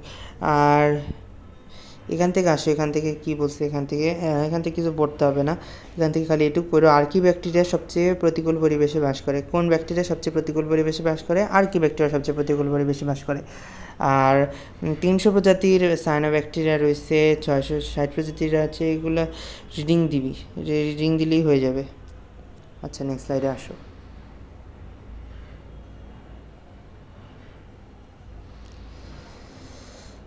এখান থেকে ব্যাকটেরিয়ার সাধারণ বৈশিষ্ট্য দিচ্ছে, আমরা ভাইরাসের বৈশিষ্ট্য পড়ে আসছি, এখন ব্যাকটেরিয়ার বৈশিষ্ট্য তার মানে পড়তে হবে, বুঝতে হবে, নিজেই বুঝতে হবে যে কোনটা ইম্পর্টেন্ট।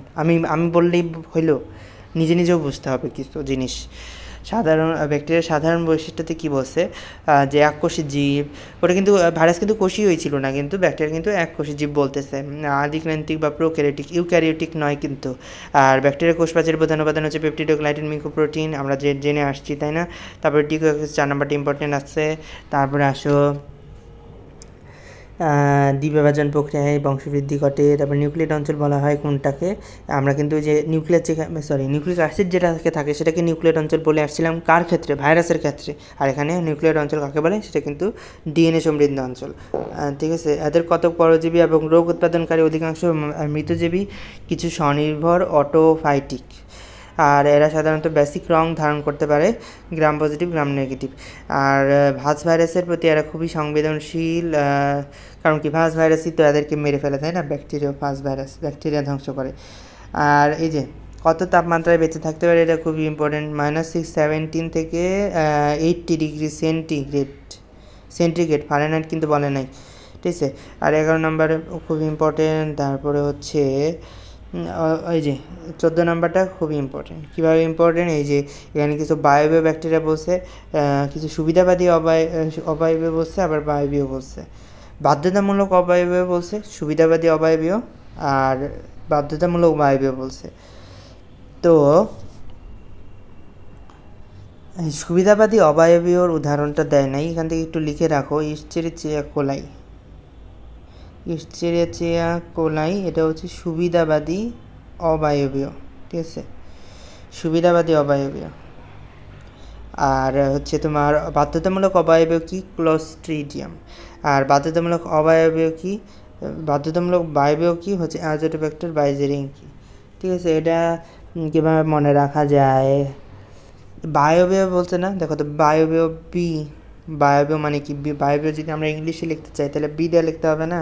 আর এখানে হচ্ছে বাইজেরিঙ্কিয়া আছে, ওইটাও বি দিয়েই, সো বিবি, ঠিক আছে, এভাবে মনে রাখবা। আর হচ্ছে অবায়বীয় কি? অবায়বীয় অবায়ব তার মানে হচ্ছে বি না, তার মানে কি? ক্লোস্ট্রিডিয়াম, ঠিক আছে, হয়ে গেছে। আর তারপরে ব্যাকটেরিয়া বিস্তৃতি, এটা পড়তে হবে না।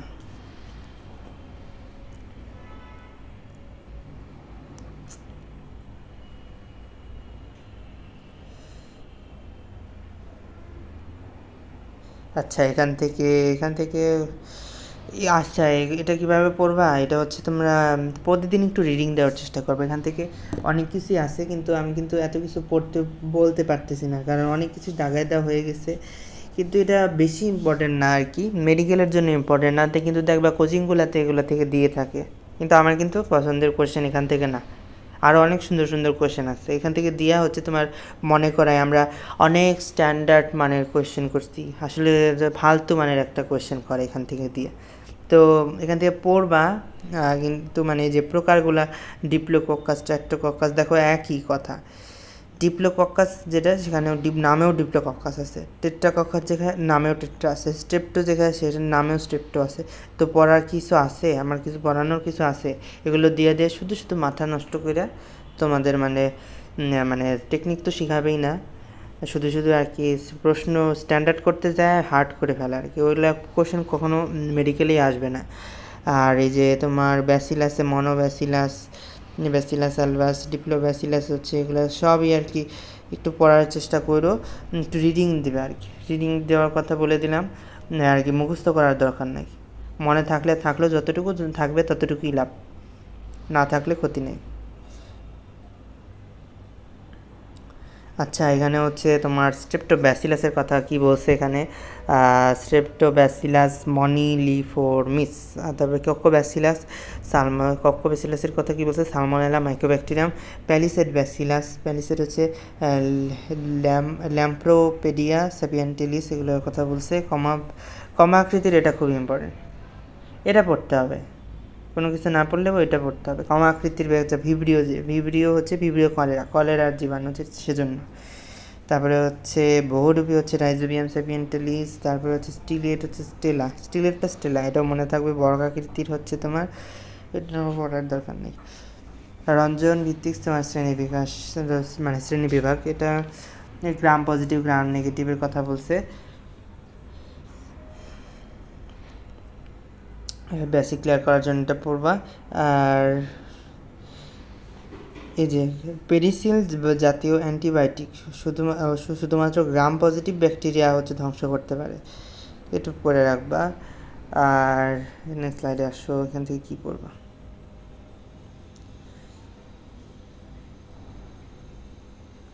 আচ্ছা, এখান থেকে আসো, তোমার হচ্ছে এই যে তোমার gram positive bacteria, gram negative bacteria কিছু আছে না, তো এখান থেকে আসো। এই যে গ্রাম নেগেটিভ ব্যাকটেরিয়ার কথা বলছে। গ্রাম নেগেটিভ ব্যাকটেরিয়াটা আমি তো এই গ্রাম নেগেটিভ ব্যাকটেরিয়ামটা আমি একটু নেমোনিক দিয়ে মনে রাখার চেষ্টা করাচ্ছি।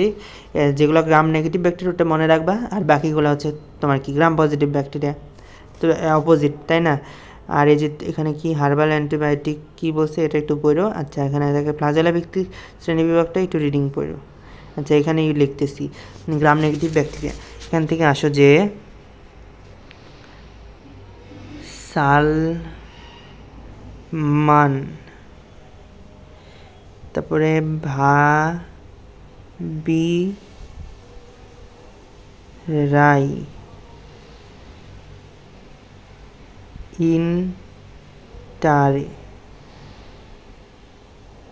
ইন্টারে, হ্যাঁ, আর সকল সাইনো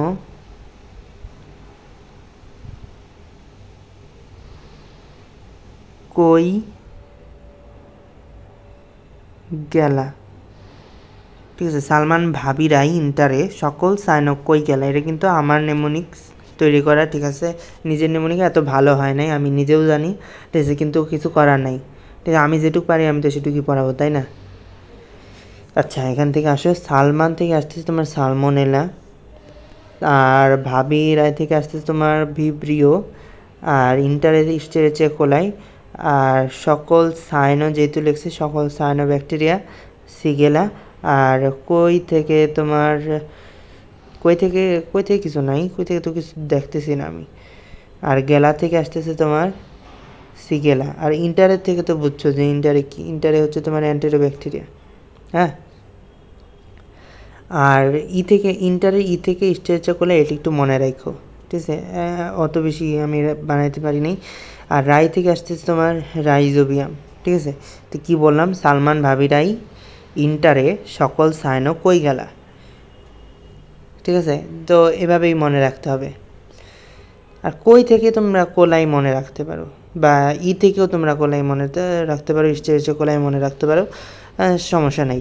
সালমান থেকে কি আসতেছে, সালমান থেকে আসতেছে সালমোনেলা, ভাবি থেকে আসতেছে ভিব্রিও, রাই থেকে আসতেছে তোমার হচ্ছে যে রাইজোবিয়াম, আর ইন্টারে থেকে আসতেছে তোমার অ্যান্টেরোব্যাকটেরিয়া, আর সকল সাইনো থেকে আসতেছে তোমার সকল সাইনো ব্যাকটেরিয়া, কই থেকে আসতেছে কোলাই, স্টেরিচো কোলাই, আর গেলা থেকে আসতেছে কি সিগেলা বা সিজেলাও বলে অনেক সময়, কিন্তু এখানে যেহেতু সিগেলা লেখা আছে আমি কিন্তু গেলা দিয়ে পড়াইছি, সিগেলা।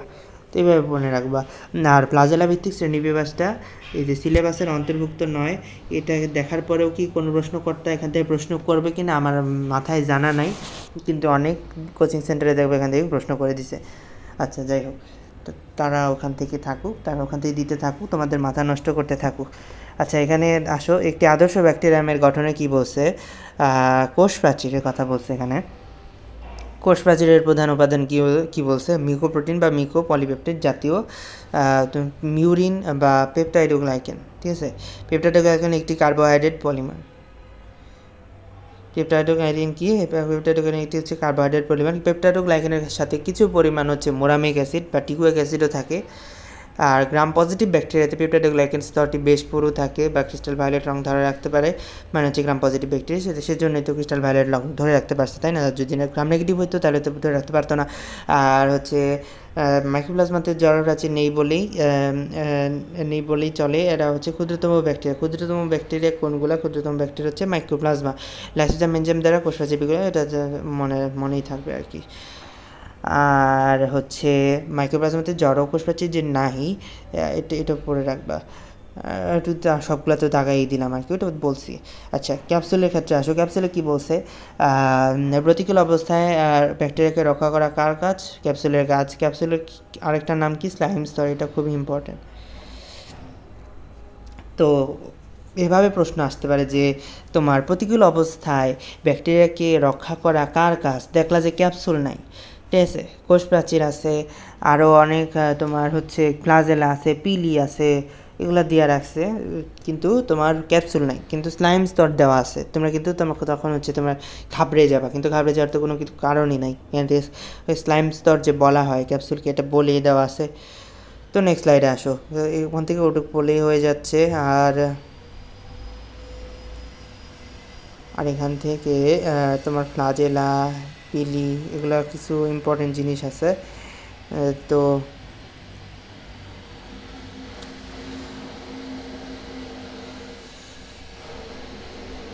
ফ্লাজেলা কি বলছে, অনেক ব্যাকটেরিয়াতে একটি ফ্লাজেলাম বা একাধিক ফ্লাজেলা থাকে।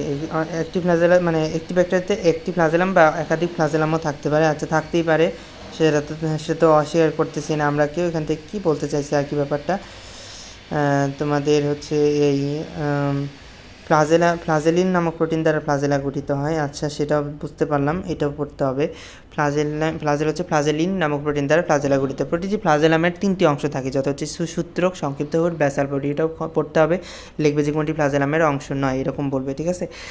বডি ফ্লাজেলামকে কোষের প্লাজমা মেমব্রেনের সাথে সংযুক্ত রাখে। ফ্লাজেলা ব্যাকটেরিয়ামের চলনে অংশগ্রহণ করে, মানে চলনে সাহায্য করে। আর পিলি কতগুলো গ্রাম নেগেটিভ ব্যাকটেরিয়া অপরিণত ক্ষুদ্র দৃঢ় সংখ্যায় অধিক লোম সদৃশ অঙ্গ থাকে, যাকে পিলি বলা হয়। যে এই পিলিন নামক এক প্রকার প্রোটিন দিয়ে গঠিত। তার মানে ফ্লাজেলিন নেয়া আর পিলিন নেয়া, এটা কিন্তু মিল আছে। তার মানে এটা পড়লেও হবে, না পড়লেও হবে, কিন্তু এটা কিন্তু ইম্পর্টেন্ট আছে। পড়তে হবে না কেন বলছি, কারণ সহজ আছে, তাই পড়তে হবে না। আর এই যে গনোরিয়া ব্যাকটেরিয়া পিলি দ্বারা পোষককোষের সাথে সংযুক্ত হয়, এটা খুবই ইম্পর্টেন্ট, এটা পড়লেই হবে। প্লাজমা মেমব্রেনের কথা কি বলছে, প্লাজমা মেমব্রেনের কিছু ইম্পর্টেন্ট নাই। মেসোজোমের কথা আসো, যে মেসোজোম কোষ বিভাজনে সাহায্য করে। তো ব্যাকটেরিয়া কোষ বিভাজনে সাহায্য করে কি, মেসোজোম। তারপরে তোমার ব্যাকটেরিয়ার সাইটোপ্লাজমে কি বলছে, এই যে দেখো ক্ষুদ্র ক্ষুদ্র দানার আকারে ভলিউটিন থাকে, তারপরে রাইবোজোম থাকে, ক্রোম্যাটোফোর থাকে, ঠিক আছে, এগুলো থাকে। তারপরে ক্রোমোজোমের কথা কি বলছে, যে সিউডো নিউক্লিয়াস বলা হয় কাকে, নিউক্লিয়েট বা সিউক্লিও নিউক্লিয়াস বলা হচ্ছে, যে সেই কথাটা পড়বা। তারপরে প্লাজমিডের কথায় আসো, প্লাজমিডের কথা কি বলছে, যে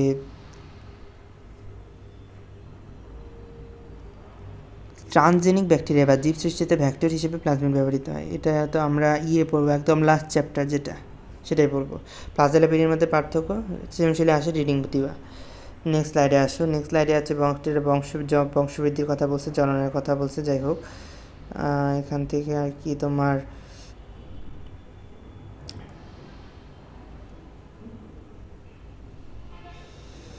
দ্বিবিভাজনের মাধ্যমে হতে পারে, মুকুলোৎগমের মাধ্যমে হতে পারে, ঠিক আছে। এই কথাগুলো আর কি পড়বা, আর কি বেশি পড়ার কিছু নাই এখান থেকে, ঠিক আছে। কিন্তু এই যে এখান থেকে এখানে আসো, একটু ছোট করে যে দেওয়া আছে, যে স্টেরিচার করলে ব্যাকটেরিয়া প্রতি 20 মিনিটে সংখ্যা দ্বিগুণ করতে পারে দ্বিবিভাজনের মাধ্যমে, এটুকু পড়লেই হয়ে যাবে।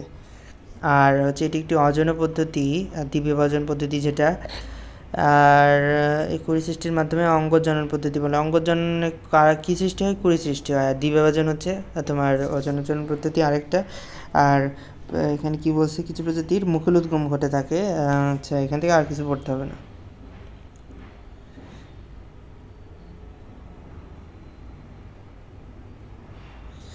এখান থেকে কনজুগেশনের কথা কিছু বলা আছে, এখান থেকে বেশি কিছু ইম্পর্টেন্ট নাই। আর ইম্পর্টেন্ট পড়া আমরা পড়ে বলছি, আর পিছনে হচ্ছে তোমার ওই যে ম্যালেরিয়ার বিষয়গুলো আর কি বেশি ইম্পর্টেন্ট। এখান থেকে গনোরিয়ার কথাটা পড়ে হচ্ছে কোন প্রজাতির ব্যাকটেরিয়াতে হয়ে থাকে।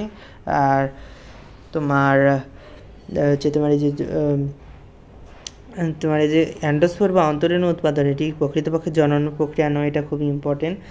তারপরে হচ্ছে যৌনজনের কথা বলা হচ্ছে, এটা হচ্ছে ডিএনএ স্থানান্তরের মাধ্যমে কনজুগেশন নালীপথে। আবার হচ্ছে এগুলোর কথা বলা হয়েছে, এখান থেকে আসে, এগুলো খুবই ইম্পর্টেন্ট।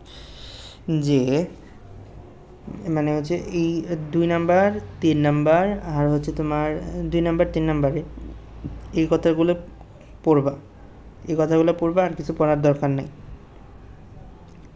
ও ব্যাকটেরিয়ার অর্থনৈতিক গুরুত্বের কথা বলা হয়েছে, আসো পড়ি। ব্যাকটেরিয়া উপকারিতা, আবার উপকারিতা যেহেতু আলাদা করে বলছে, তার মানে কি অপকারিতাও আছে নিশ্চয়ই, নয়তো তো আলাদা করে বলতো না, তাই না। আচ্ছা, এখান থেকে বললো অ্যান্টিবায়োটিক ওষুধ তৈরিতে, তারপরে হচ্ছে তোমার প্রতিষেধক টিকা তৈরিতে। কাদের টিকা তৈরি করতেছে, ব্যাকটেরিয়া হতে হচ্ছে কলেরা, টাইফয়েড, যক্ষা, ঠিক আছে। কলেরা, টাইফয়েড, যক্ষা ইত্যাদি প্রতিষেধক তৈরি করা হয়। তার মানে এটা ইম্পর্টেন্ট, যেহেতু 3টা আছে। মাটির উর্বরতা বৃদ্ধিতে, তারপরে নাইট্রোজেন সংবন্ধনে, অ্যাজোটোব্যাক্টর, সিউডোমোনাস, ক্লস্ট্রিডিয়াম, এই 3টা যেহেতু আছে সেহেতু ইম্পর্টেন্ট, ঠিক আছে। এটা মনে রাখবে তোমার APC দিয়ে। এপিসি দিয়ে মনে রাখবা।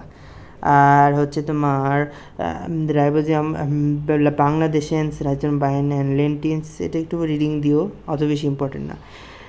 আর নাইট্রিফিকেশনের কথা বলছে। নাইট্রিফিকেশন কি? অ্যামোনিয়াকে কি করে?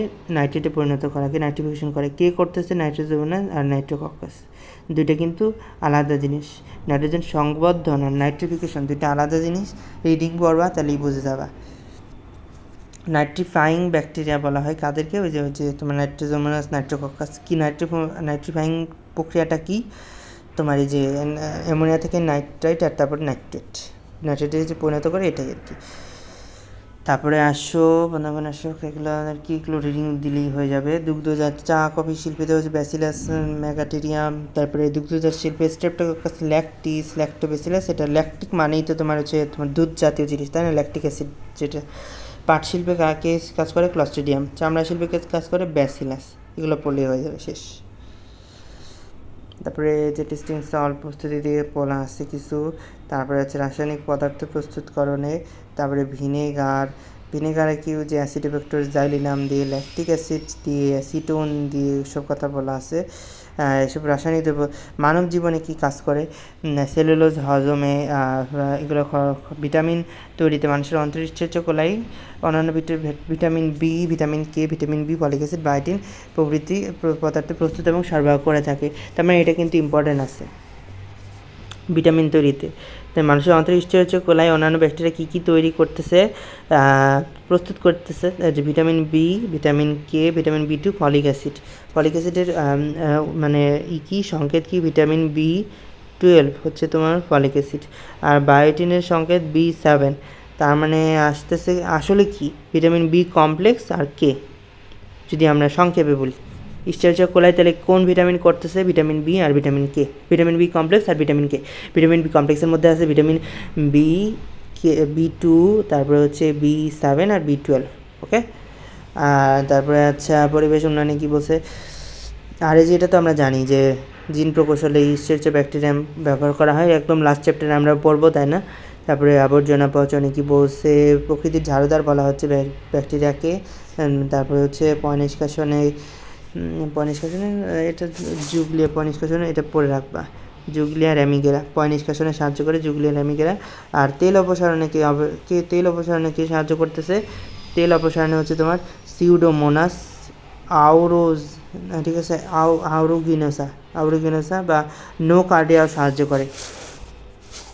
ঠিক আছে, নো কার্ডিয়াও সাহায্য করে। যে জিউডোমোনাস আউরোগিনোসা আর নো কার্ডিয়া, এটাও সাহায্য করে। ঠিক আছে, বায়োগ্যাস উৎপাদনে কে সাহায্য করতেছে? যেহেতু তিনটা আছে সেহেতু ইম্পর্টেন্ট। ব্যাকটেরিয়ার উপকারিতা, তার মানে কি? এই যে তোমার যে 20, 21, 22 এটা কিন্তু খুবই ইম্পর্টেন্ট। ঠিক আছে, 20, 21, 22 লাস্টের তিনটা খুবই ইম্পর্টেন্ট। ভিটামিন তৈরি খুবই ইম্পর্টেন্ট। ঠিক আছে, আচ্ছা ঠিক আছে। ব্যাকটেরিয়া অপকারিতা হচ্ছে তোমার এখান থেকে তো রিডিং দিবা সব। ঠিক আছে, এখান থেকে আর কিছু পড়ানো নাই আর কি আমাকে। যে সিফিলিসের যে ব্যাকটেরিয়া, এটা একটু পড়ে রাখো। এটা আবার আমরা জিওলজি যে আমরা মানব জীবনের ধারাবাহিকতা অধ্যায় আমরা কিন্তু পড়ছি, ঠিক আছে, তাই না? পড়ে আসছি। আর উদ্ভিদের তোমার রোগ সৃষ্টির মধ্যে এগুলো আর কি রিডিং দিলেই হয়ে যাবে। খাদ্যদ্রব্যের পচন ও বিষাক্তকরণের কথা বলা আছে তোমার। এখান থেকে বিষাক্তকরণের কথা কি বলা আছে? সরি। তারপরে খাদ্যদ্রব্যের পচন বিষাক্তকরণে যে বোটুলিজম কি জিনিস, সেটা বোটুলিন নামক যে বিষাক্ত পদার্থের সৃষ্টি করতেছে, ক্লস্ট্রিডিয়াম বোটুলিন যে ব্যাকটেরিয়াটা, সেটা খাদ্যদ্রব্য পচন করতেছে বোটুলিন নামক বিষাক্ত পদার্থ উৎপাদনের মাধ্যমে। এটা খুবই ইম্পর্টেন্ট। তারপরে আসো যে আর কিছু এখান থেকে ইম্পর্টেন্ট না, যে এই যে বিমানের জ্বালানিতে জন্মালে বিমান দুর্ঘটনা করতে পারে, এটা একটু পড়ে রাখো। আর ভাইরাস ব্যাকটেরিয়ার মধ্যে পার্থক্য, এটা একটু রিডিং পড়ো, তোমরা এমনিতেই পারবা। আর ব্যাকটেরিয়াজনিত রোগের কথা কি বলছে? ব্লাইট বলছে। এটা হচ্ছে কাদের হয়? ধান গাছের ব্লাইট রোগ হয়, আমরা কিন্তু জানি এটা।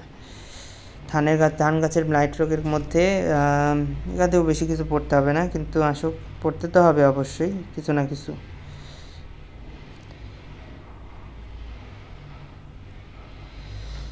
আচ্ছা, এখান থেকে আর কি তোমার রোগ জীবাণুর কথা বলা আছে, যেমন জ্যান্থোমাস অরাইজি, এটা কি আকৃতির ব্যাকটেরিয়া, দণ্ডাকৃতির ব্যাকটেরিয়া, আরেকটা ব্যাকটেরিয়া কিন্তু পেয়ে গেলাম দণ্ডাকৃতির। তারপরে আসো এরা গ্রাম নেগেটিভ ব্যাকটেরিয়া, তারপরে স্পোর তৈরি করে না, এদের কিন্তু ক্যাপসুল নেই, তবে একটি ফ্লাজেলাম আছে। তো এইটুকু পড়লেই হয়ে যাচ্ছে তোমার, আর কিন্তু কিছু পড়তে হবে না। আর অধিক উচ্চ তাপমাত্রার মধ্যে বাঁচে, জমিতে অধিক পানি রোগ আক্রমণে সহায়তা করে। কী কী সহায়তা করতেছে রোগ আক্রমণে সেটাও পড়তে হবে। তারপরে হচ্ছে এই যে সাধারণত আগস্ট সেপ্টেম্বর মাসের দিকে রোগের সূচনা ঘটে। তারপরে হচ্ছে স্যাপ্রোফাইটিক ছত্রাক আক্রমণ করে, এটা পড়লেই হবে। তারপরে আর কিছু পড়ার আমি দেখতেছি না। আর ফলন হচ্ছে 60% পর্যন্ত কমে যেতে পারে। ঠিক আছে, রোগের রোগ প্রতিরোধ, এটা পড়লেও হবে, না পড়লেও হবে। তারপরে আসো যে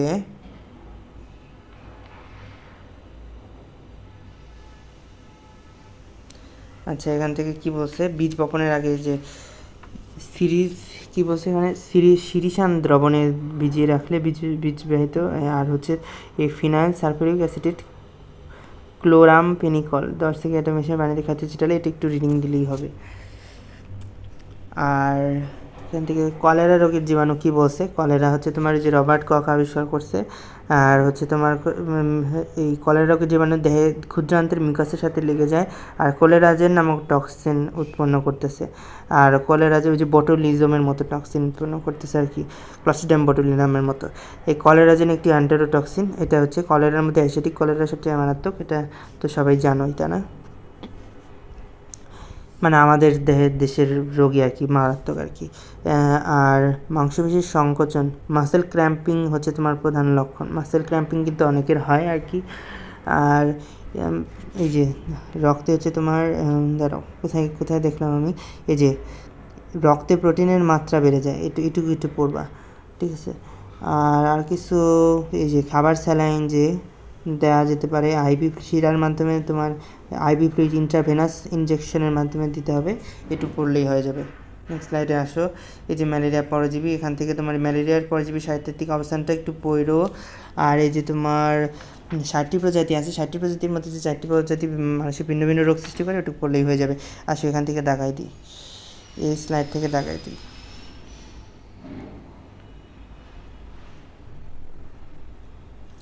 এখান থেকে কি পড়বা, যে পরজীবীর নামটা পড়বা, এটা খুবই ইম্পর্টেন্ট।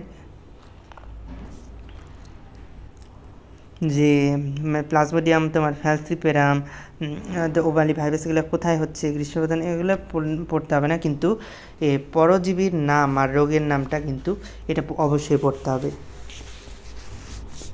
পরজীবীর নাম আর রোগের নাম কিন্তু এটা অবশ্যই পড়তে হবে। যে পরজীবীর নাম ফ্যালসিপেরাম যে লিখছে, এটা হচ্ছে ম্যালিগনেন্ট ম্যালেরিয়া। ওভালি এটা হচ্ছে মাইল্ড বা মৃদু। ভাইরাস হচ্ছে বিনাইন। আর ম্যালেরিয়া এটা হচ্ছে প্লাজমোডিয়াম ম্যালেরিয়া, যেটা সেটা হচ্ছে কোয়ার্টার ম্যালেরিয়া। ঠিক আছে, এটা একটু পড়লেই, রিডিং পড়লেই হয়ে যাবে। ফ্যালসিপেরামটা যে ম্যালিগনেন্ট, এটা কিন্তু তোমরা এমনিতেই জানো, যারা মানে রিডিং একটু পড়েছো, যে ফ্যালসিপেরাম কিন্তু এই যে অন্যান্য ব্যাকটেরিয়াগুলো কিন্তু মানে অন্যান্য মানে ভ্যারিয়েন্টের থেকে প্লাজমোডিয়াম ফ্যালসিপেরাম কিন্তু বেশি, মানে স্ট্রেংথ বেশি, এটা ঠিক আছে, এফেক্টেন্ট ক্ষমতা বেশি, এবং কি এটা হলে কিন্তু মানুষ মারাও যায়। আর এখানে আসো ওভালি যেটা, সেটা হচ্ছে মাইল্ড। আর ভাইভেক্সটা কীভাবে মনে রাখবে, ভাইভেক্সটা মনে রাখবে হচ্ছে এই ভাই, আর ওখানে যে বাই, এখানেও ভাই, ওখানে ভাই এরকম মধ্যে মনে রাখবে আর কি। আমি এভাবে এমনিই মনে থাকতো আমার। আর ম্যালেরিয়া যেটা, সেটা হচ্ছে কোয়ার্টন। আর এখানে কী বলছে, 36, 48, 48, 72। তো যেটা তোমার বেশি শক্তিশালী, যেটা সেটা ম্যালিগনেন্সি যেটার বেশি, সেটা কিন্তু অতি ঘন আসে, 36 থেকে 48 ঘন্টা। তারপরে হচ্ছে মাইল্ড যে আর বিনাইন যেটা, সেটা কিন্তু তোমার একটু বেশি, 48 ঘন্টা।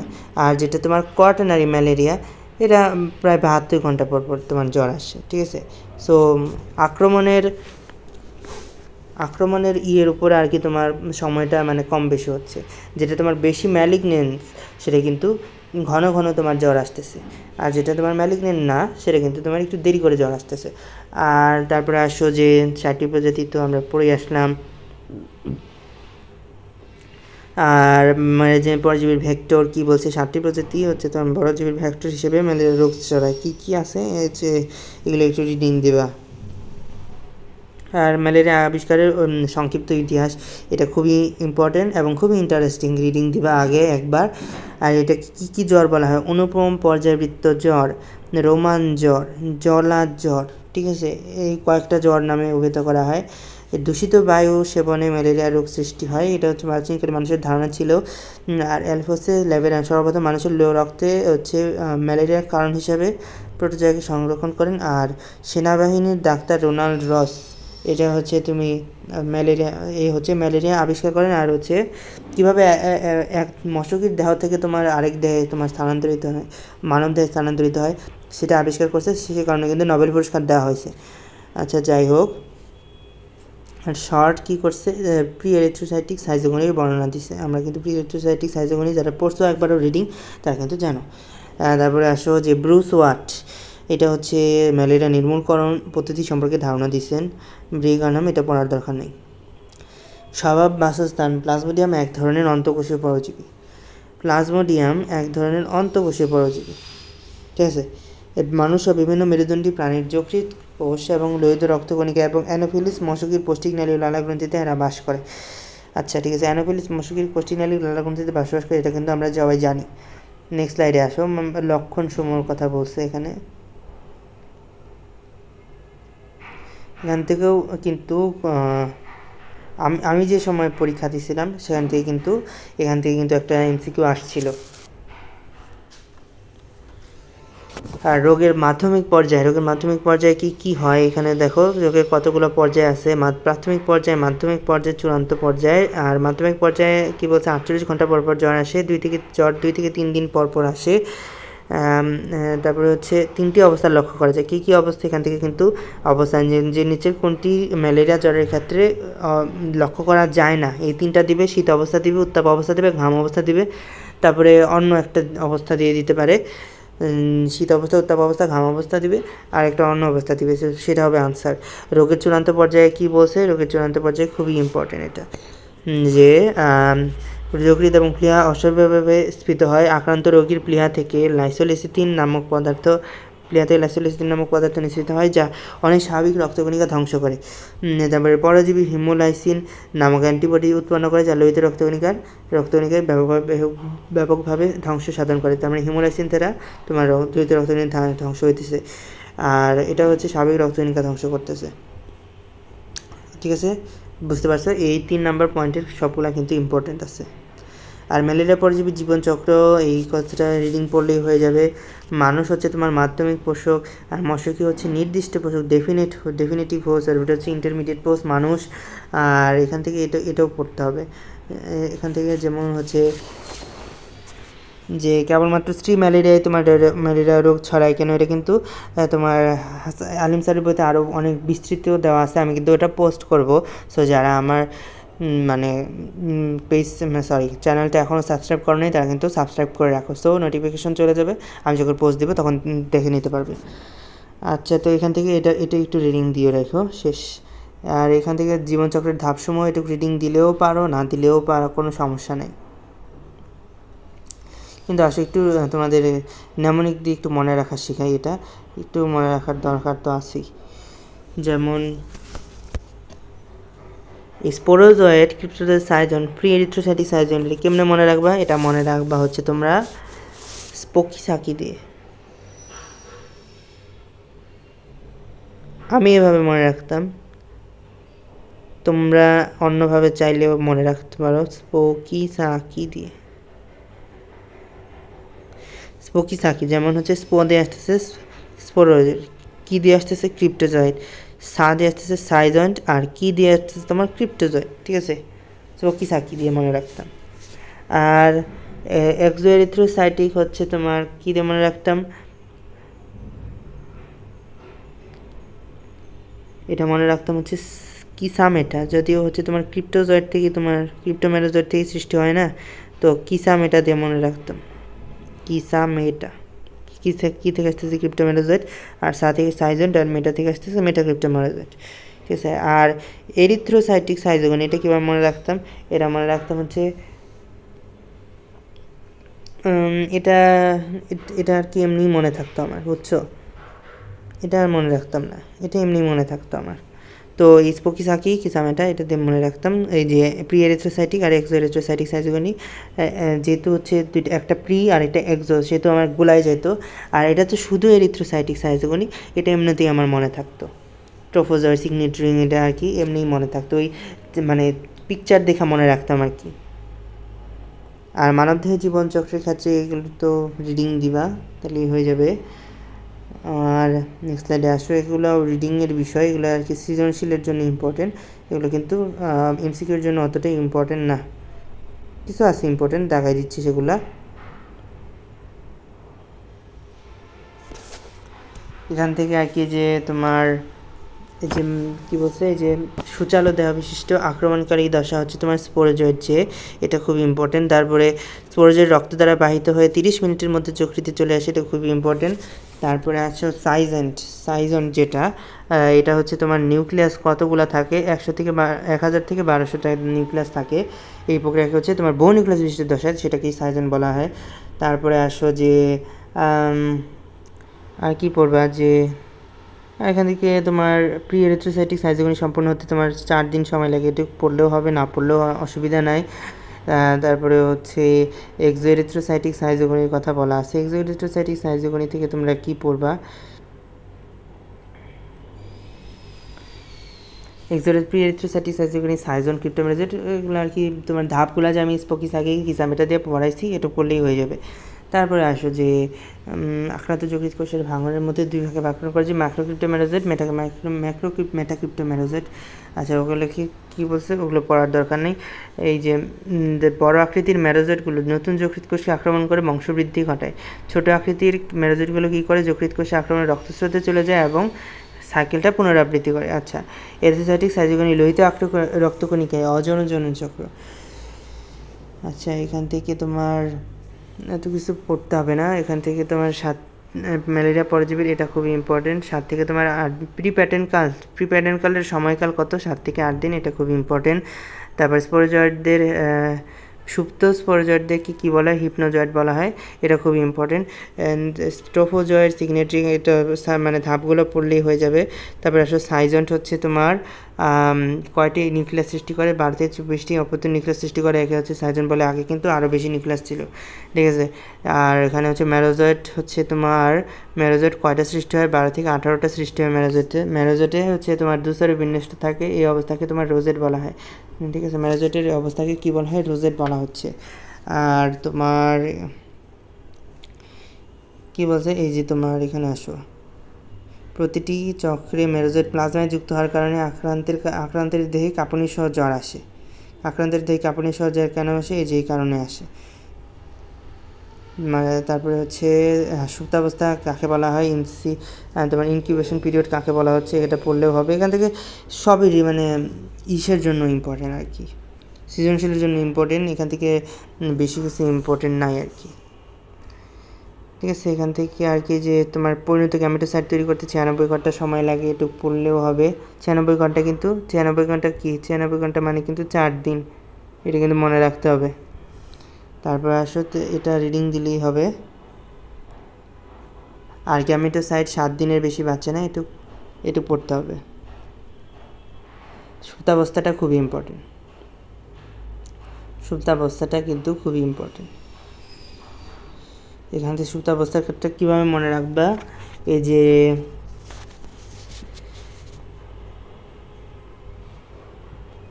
ভাই, দেখো তো এই যে তোমার ভাইরাস লেখা আছে না, ভাই, তো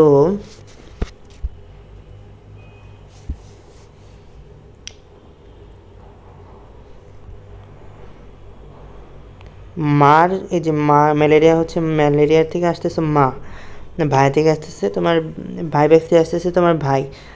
আর ওভা থেকে আসতেছে, ওভালি থেকে আসতেছে ওভা। এটা মনে রাখবা যে মা 18, ভাই 12, আর ওভার 11। ধরো যে মার বয়স 18, ভাইয়ের বয়স 12, ওভার বয়স হচ্ছে 11, হয় না? আগে কিন্তু এরকম হইতো যে তোমার হচ্ছে তোমার একটা বান্ধবীর নাম হচ্ছে ওভা, তার বয়স 11, তার ভাইয়ের বয়স 12, তার মার বয়স 18। ধরো তুমি অনেক প্রাচীনকালে অবস্থিত, প্রাচীনকালে এটা কিন্তু পসিবল, এখন কিন্তু পসিবল না, কিন্তু আগের প্রাচীনকালের দৃশ্যপট অনুযায়ী এটা কিন্তু পসিবল। তো এইভাবে মনে রাখবা যে মার বয়স 18, ভাইয়ের বয়স হচ্ছে 12, আর ওভার বয়স তোমার বান্ধবীর বয়স হচ্ছে 11, এটুকু দিয়ে মনে রাখলেই হবে। আর ফ্যালসিফারামটা তো ইম্পর্টেন্ট, এমনিই মনে থাকবে। ফ্যালসিফারামটা এগুলো না মনে রাখলেও ফ্যালসিফারামটা মনে রাখতেই হবে, সুপ্তাবস্থা 8 থেকে 15 দিন, ঠিক আছে? আর এগুলা তোমার এগুলাই দিবে আর কি, এভাবেই তোমার 11 মনে থাকলে তোমার এই 16 আর মনে রাখতে হবে না, 16 তোমার ওই অপশনেই দেওয়া থাকবে, ঠিক আছে? সো ফার্স্টেরটা মনে রাখলেই হয়ে যাচ্ছে। আর মশকের দেহে জীবনচক্র 2টি পর্যায়ে বিভক্ত করা যে গ্যামেটোগেনিস, স্পোরোগেনি, তারপর হচ্ছে মশকের ক্রপের অভ্যন্তরে গ্যামেট সৃষ্টি হয়, এটা কিন্তু খুবই ইম্পর্টেন্ট, ঠিক আছে? তারপরে আসো এখান থেকে আর কিছু না,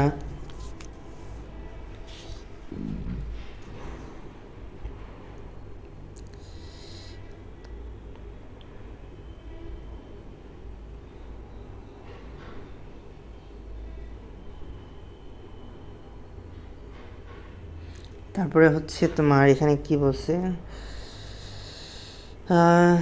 আর কিছু পড়ারই খুঁজে পাইতেছি না আমি, এগুলো রিডিং দিবা, বুঝছো? কিন্তু কিছু পড়ার নাই, সৃজনশীলের পড়া এগুলো সব।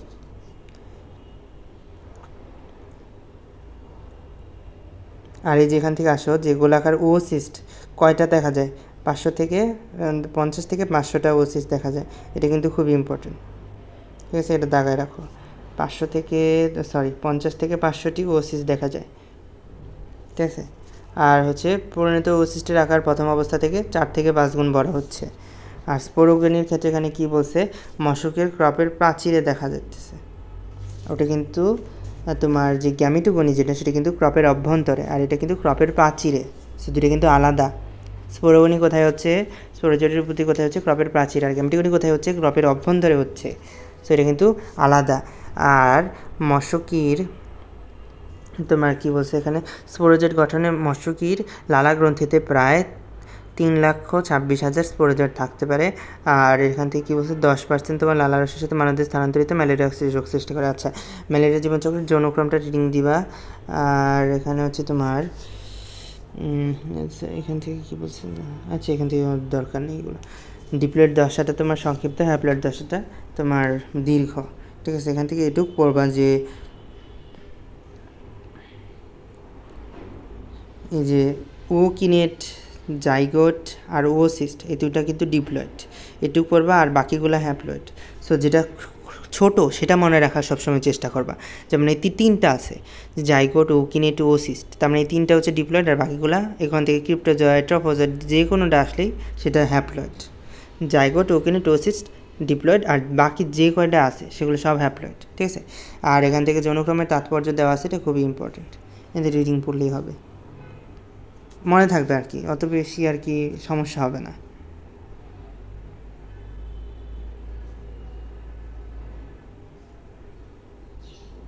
এখান থেকে আসো ম্যালেরিয়ার সংক্রমণের কথা কি বলছে, এখান থেকে এই যৌনচক্র রিডিং দিলেও হবে, না দিলেও কোনো সমস্যা নাই।